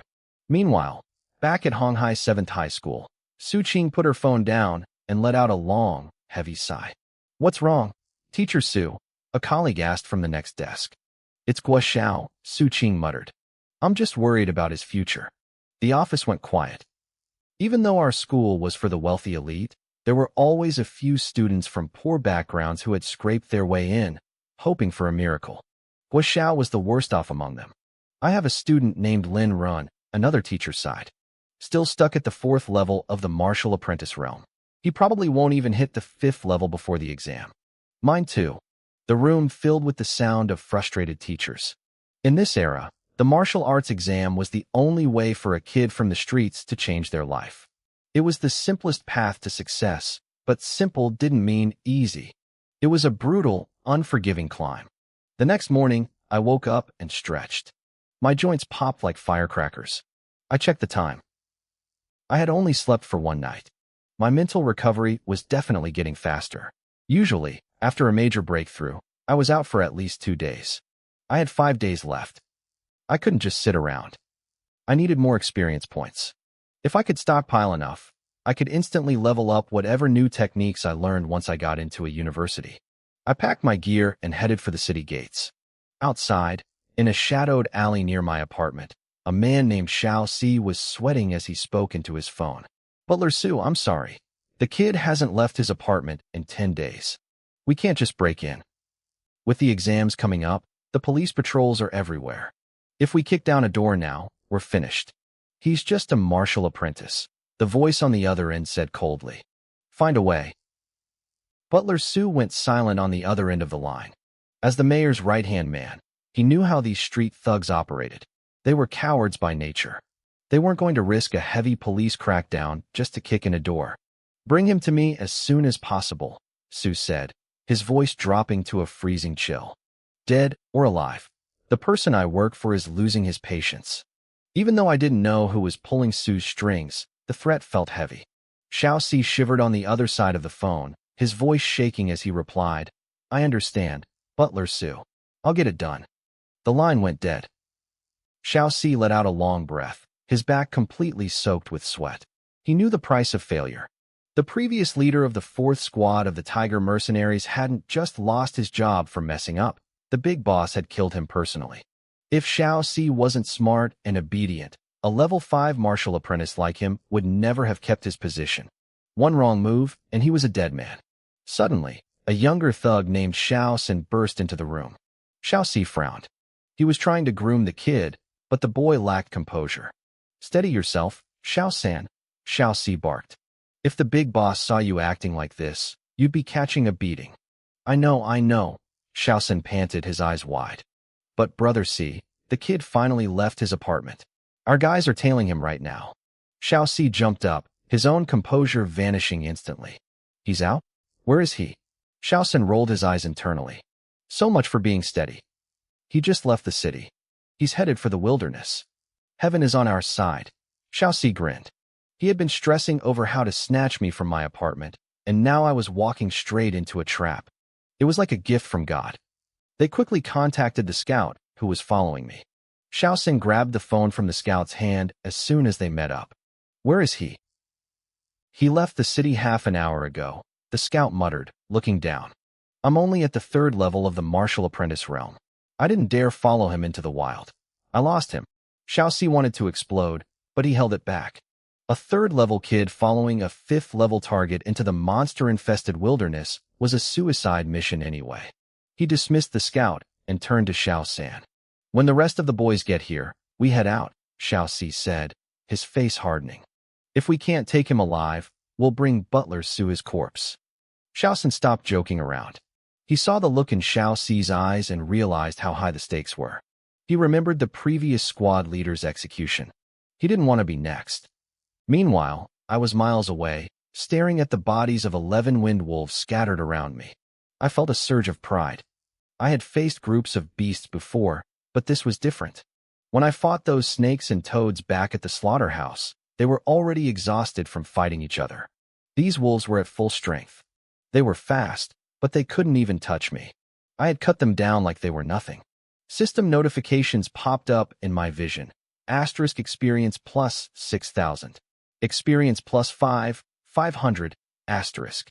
I noticed my northern brightness divine art was working faster now, pulling in the energy with incredible efficiency.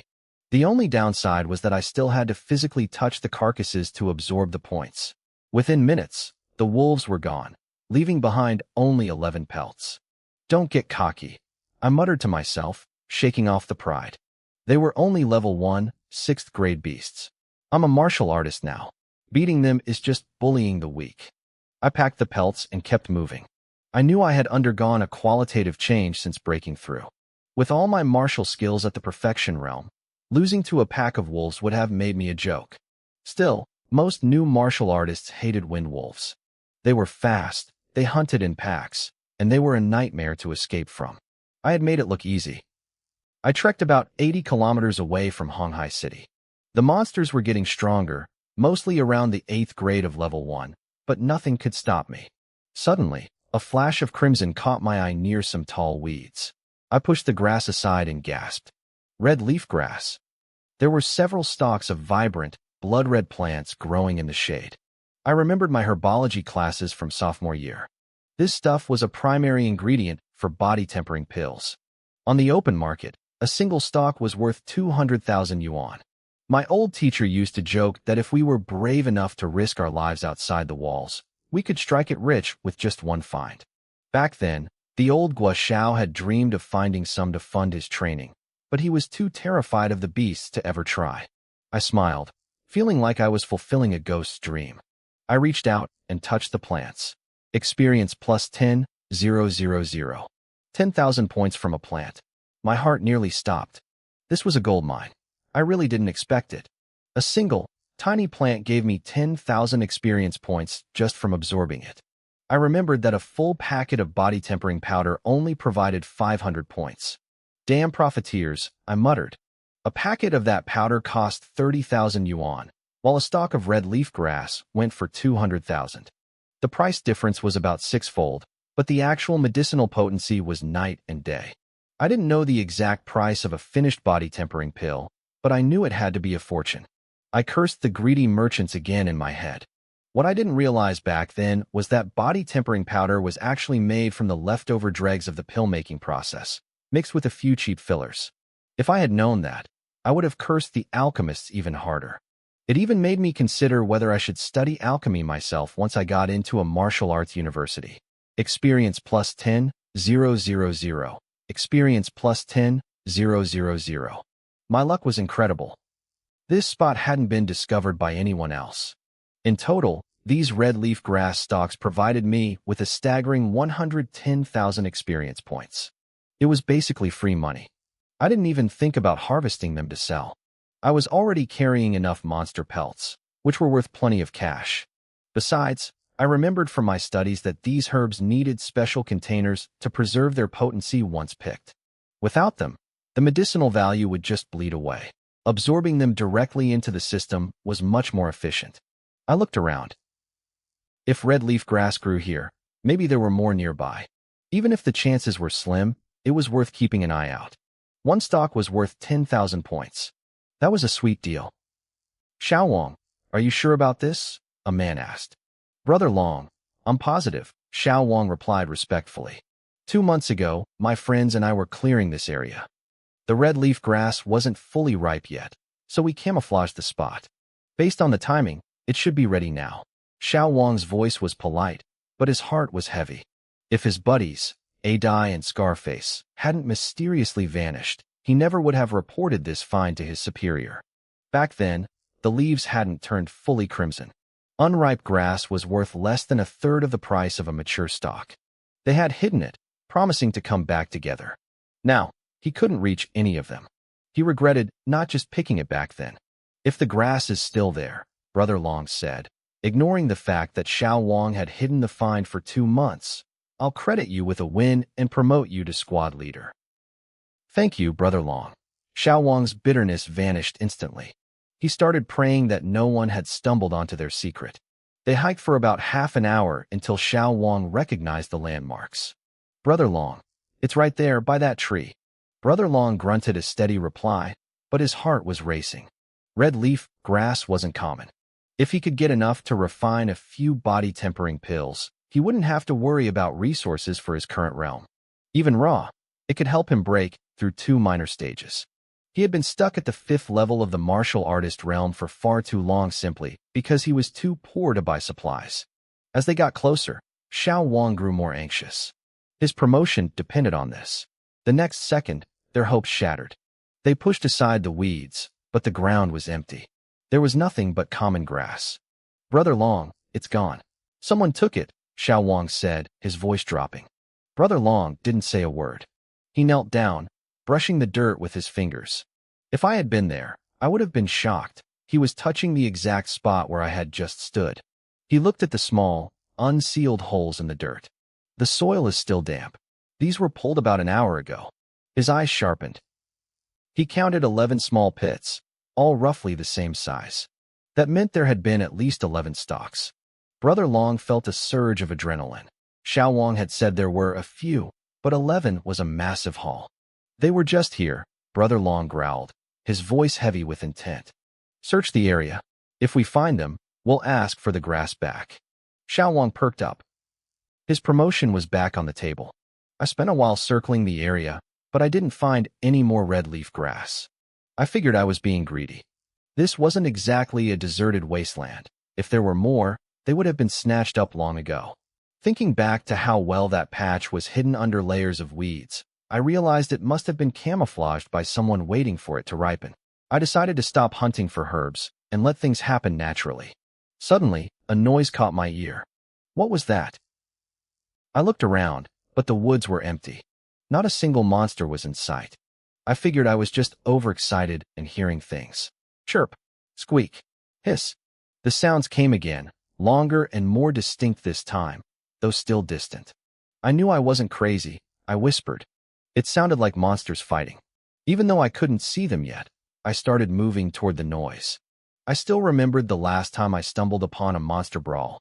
I had walked away with 500,000 experience points just by scavenging the leftovers. If there was a fight happening, there was a profit to be made. I followed the sounds, but the woods went silent again. I stopped and waited, holding my breath. A minute later, the intermittent cries started up again.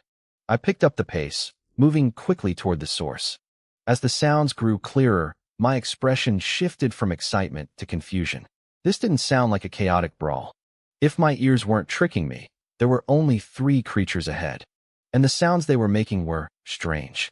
One of the voices sounded like a bird. Another was clearly a snake. The third one, though? I couldn't quite place it. It sounded a bit like a rat, but there was something heavier to it, something more dangerous. I was deep in the forest now. Massive trees towered over me, their branches knitting together to block out the sun. I didn't recognize the species, but that didn't matter. I had come this far. I wasn't turning back now. Besides, if things got hairy, I could just bolt. My basic movement technique was at the perfection level. Between my speed and the thick terrain, I was confident I could outrun even a level 3 monster.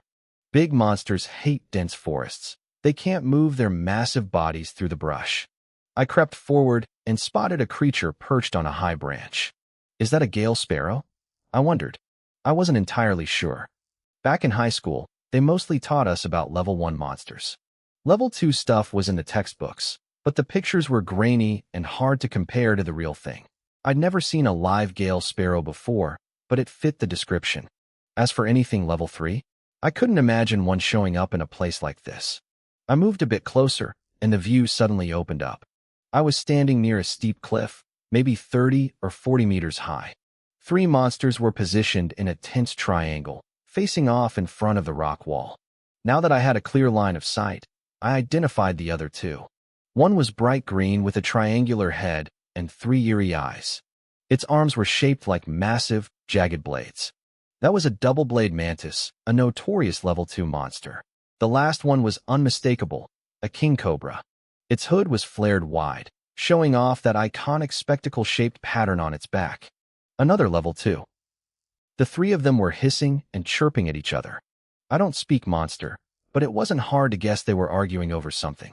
The fact that they were at a stalemate told me the gale sparrow was definitely level 2 as well. If it were level 3, The other two would have been bird food 10 minutes ago. Strange, I whispered to myself. These three are natural enemies. I stayed low, not daring to show my face. Even though there were only three of them, they were deadly. As I watched, I noticed something subtle. Their heads kept twitching toward the cliffside. It was a tiny movement, so small I almost missed it, but they were definitely keeping an eye on the rock wall. I scanned the cliff but saw nothing at first. Then, I shifted my position. Hidden behind a cluster of thick shrubs and blocked by two large trees was the entrance to a cave. There has to be something good in there, I thought. You don't get 3 level 2 monsters playing a game of Mexican standoff over an empty hole. Just as I was weighing my options, the tension snapped. Negotiation time was over. My heart started thumping against my ribs. The king cobra lost its patience first. It lunged forward, snapping its jaws open. 2 streams of jet black venom shot out like bullets, one aimed at the mantis and the other at the sparrow. The Gale sparrow didn't even break a sweat. It just flapped its wings and took to the sky. The mantis was just as casual, stepping an inch to the right, so the venom hissed harmlessly past. One of those venom streaks flew right toward me, slamming into a tree about 10 meters away. I watched in horror as the bark began to sizzle and pop. Within seconds, the black sludge ate a hole straight through the trunk. The hole kept growing, wider and wider, until it was the size of a basketball. My skin crawled. If that hit me, I'd be lucky to survive with my skin intact. I had a sinking feeling they already knew I was there. I was right. To monsters like these, I was just a tiny, weak bug watching from the sidelines. I wasn't worth their time, at least, not yet. The Gale sparrow retaliated from the air. It spread its wings wide, then snapped them shut with a sharp whoosh. 2 visible blades of wind sliced through the air, screaming toward its opponents. Holy crap, I muttered. Is that really just level 2? I knew snakes could spit venom, but wind blades? That was some high-level stuff. What I didn't know was that Gale sparrows unlock this wind blade ability the moment they hit level 2. The king cobra didn't bother dodging. It just let its tough scales take the hit. But the double-blade mantis? That thing was a badass. It didn't move an inch until the wind blade was right in its face. Then, with a flash of green, it swung its right arm. Clang, the wind blade was sliced clean in half, dissipating into the trees on either side. I was actually impressed. That was the coolest thing I'd seen since I got to this world. The mantis didn't waste the opening. It blurred into motion, its speed explosive as it charged the cobra. It couldn't reach the bird in the trees, so the snake was the next best target. It leaped into the air, bringing both massive blades down in a crushing overhead strike. The king cobra's tail lashed out, and the real fight began. The king cobra tried to slap the mantis away with its massive tail, but it underestimated its opponent. In midair, the double-blade mantis twisted its body with impossible agility, shifting its strike toward the snake's tail. The collision was violent. Both beasts were sent flying backward from the force of the impact. Through the thick leaves, I saw them lock eyes. Their pupils narrowed into slits. I could feel the raw killing intent radiating from them.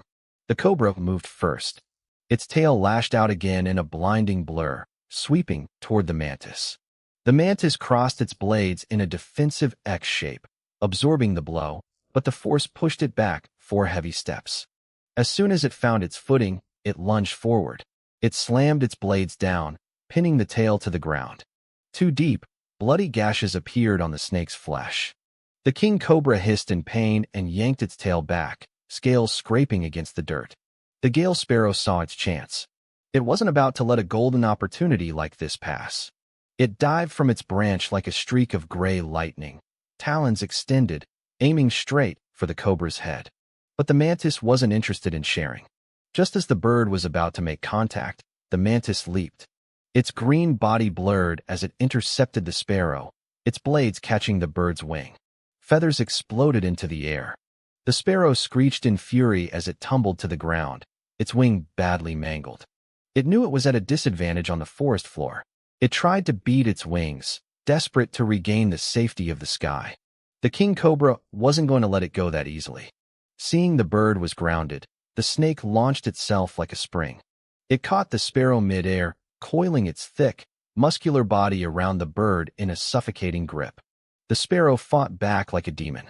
It pecked frantically at the snake's body, its sharp beak tearing through scales. Blood sprayed everywhere. I watched as scales popped off the snake's skin, leaving gaping red holes. The cobra didn't let go. It squeezed harder. Asterisk crack. Crack. Asterisk. Even from my hiding spot, I heard the sound of the sparrow's bones snapping. After a few final, pathetic chirps, the bird went limp.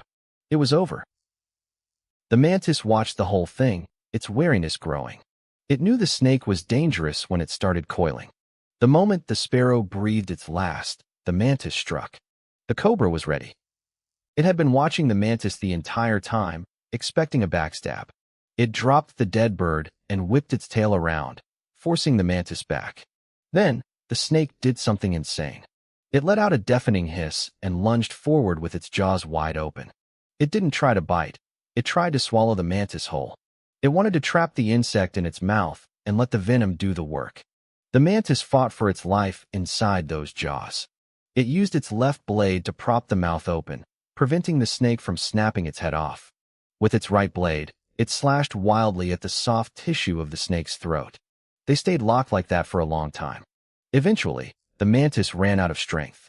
Its arms began to tremble. As it collapsed, it made one final, desperate move. It jammed both of its blades upward, straight into the roof of the snake's mouth. The cobra felt the resistance vanish and let out a triumphant hiss.